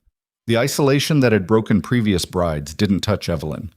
She and Rowan had learned how to exist in the same space without driving each other crazy. They worked together, read together, sat together in comfortable silence. And when they needed space, they gave it without resentment. One night during a blizzard that rattled the walls, Evelyn asked, "Do you ever miss it, your old life?" "Which part? The war or the years alone up here?" "Either. Both." Rowan thought about it. "No, the war was hell, and being alone was just existing, not living. This is better. Hard sometimes, but better." "Even when I'm driving you crazy?" "Especially then. Means you're here, present, caring enough to push back. That's worth any amount of crazy." Evelyn laughed and threw a carved fox at him, which he caught easily. "Violence," he said, mock serious. "I'm being abused. You'll survive." "Yeah," Rowan agreed, smiling. "I will." They survived that winter easier than the last. Not because it was less harsh, but because they knew what to expect. Knew each other's rhythms, knew when to push and when to let things be. They had fights, of course. Two stubborn people trapped together for months couldn't not fight. But they learned how to fight fair, how to say what they meant without cruelty, how to forgive and move forward. Spring came again, and then summer, and the cycle continued. They built their life season by season, year by year. Rowan's nightmares didn't disappear, but they became less frequent. Evelyn's old insecurities didn't vanish, but they lost their power. They were both works in progress, both learning how to be whole people instead of just collections of damage. Years passed. Other brides came to other mountains. Some stayed and some didn't. Travelers told stories about the mountain man and his wife, the woman nobody wanted who became the woman everyone talked about. Not because she'd done anything extraordinary, but because she'd chosen to stay when leaving would have been easier. One evening, maybe 5 years after Evelyn first climbed that mountain, they sat on the porch watching the sunset paint the peaks gold and purple. "You know what I realized today?" Evelyn said. "What?" "I haven't thought about my old life in months. It's like that person doesn't exist anymore." "That bother you?" "No, that person was miserable. This person is happy." She leaned against his shoulder. "I'm happy, Rowan. Actually, genuinely happy. I never thought I'd be able to say that." "Me neither," Rowan admitted. "I thought happiness was for other people, people who hadn't seen what I'd seen, done what I'd done. But I was wrong. It just takes longer to get there when you're starting from broken." "We're not broken anymore." "No," Rowan agreed, pulling her closer. "We're not." They sat there as the sun set and stars began appearing in the darkening sky. Two people who'd found each other when they'd both given up on being found. Their story wasn't the fairy tale people told about love conquering all or healing broken souls with magic kisses. It was messier than that, harder, more real. It was two damaged people choosing each other every day, even when it was difficult. It was learning that love wasn't a feeling that struck like lightning, but a decision you made over and over until it became habit. It was accepting that neither of them would ever be perfect, but together they were enough. The mountain that had defeated 7 brides before Evelyn hadn't defeated her because she hadn't come looking to be saved. She'd come looking to save herself, and in the process, she'd given Rowan the space to do the same. People in town still told their story, but they got the details wrong. They made it romantic, made Rowan into a tortured hero, and Evelyn into a saint who'd redeemed him. The truth was simpler and more complicated. They were just 2 people who'd been discarded by the world, who found each other in the wilderness and decided to build something worth keeping. Some nights, when the work was done and the fire burned low, they'd talk about the future, about growing old on this mountain, about what they'd leave behind when they were gone. They never had children, had decided early on that they had enough to handle just healing themselves. But their legacy was different. They were proof that the people the world gives up on don't have to give up on themselves, that there's no one right way to build a life, that love doesn't have to look like it does in stories to be real. And maybe that was enough. Maybe being proof that broken people can find each other and build something whole was a legacy worth leaving. Years later, when travelers still climbed the mountain to see the couple who'd refused to fit anyone's expectations, they'd find 2 weathered people who worked side by side, who bickered and laughed and existed in their own strange rhythm. People would ask Evelyn what her secret was, how she'd managed to stay where others failed. She'd always give the same answer: I didn't try to change him, and he didn't try to change me. We just gave each other space to become who we were meant to be. That's all. It sounded simple when she said it, but anyone who'd tried to love someone difficult, to stay when leaving was easier, to build something real instead of settling for comfortable lies, knew the truth. It was the hardest thing in the world, and it was worth every difficult day, every argument, every moment of doubt. Because at the end of each day, they had each other. And they had a home on a mountain where 2 unwanted people had learned they were wanted after all, just not by the world they'd left behind. They were wanted by each other. And that, it turned out, was enough. More than enough. It was everything.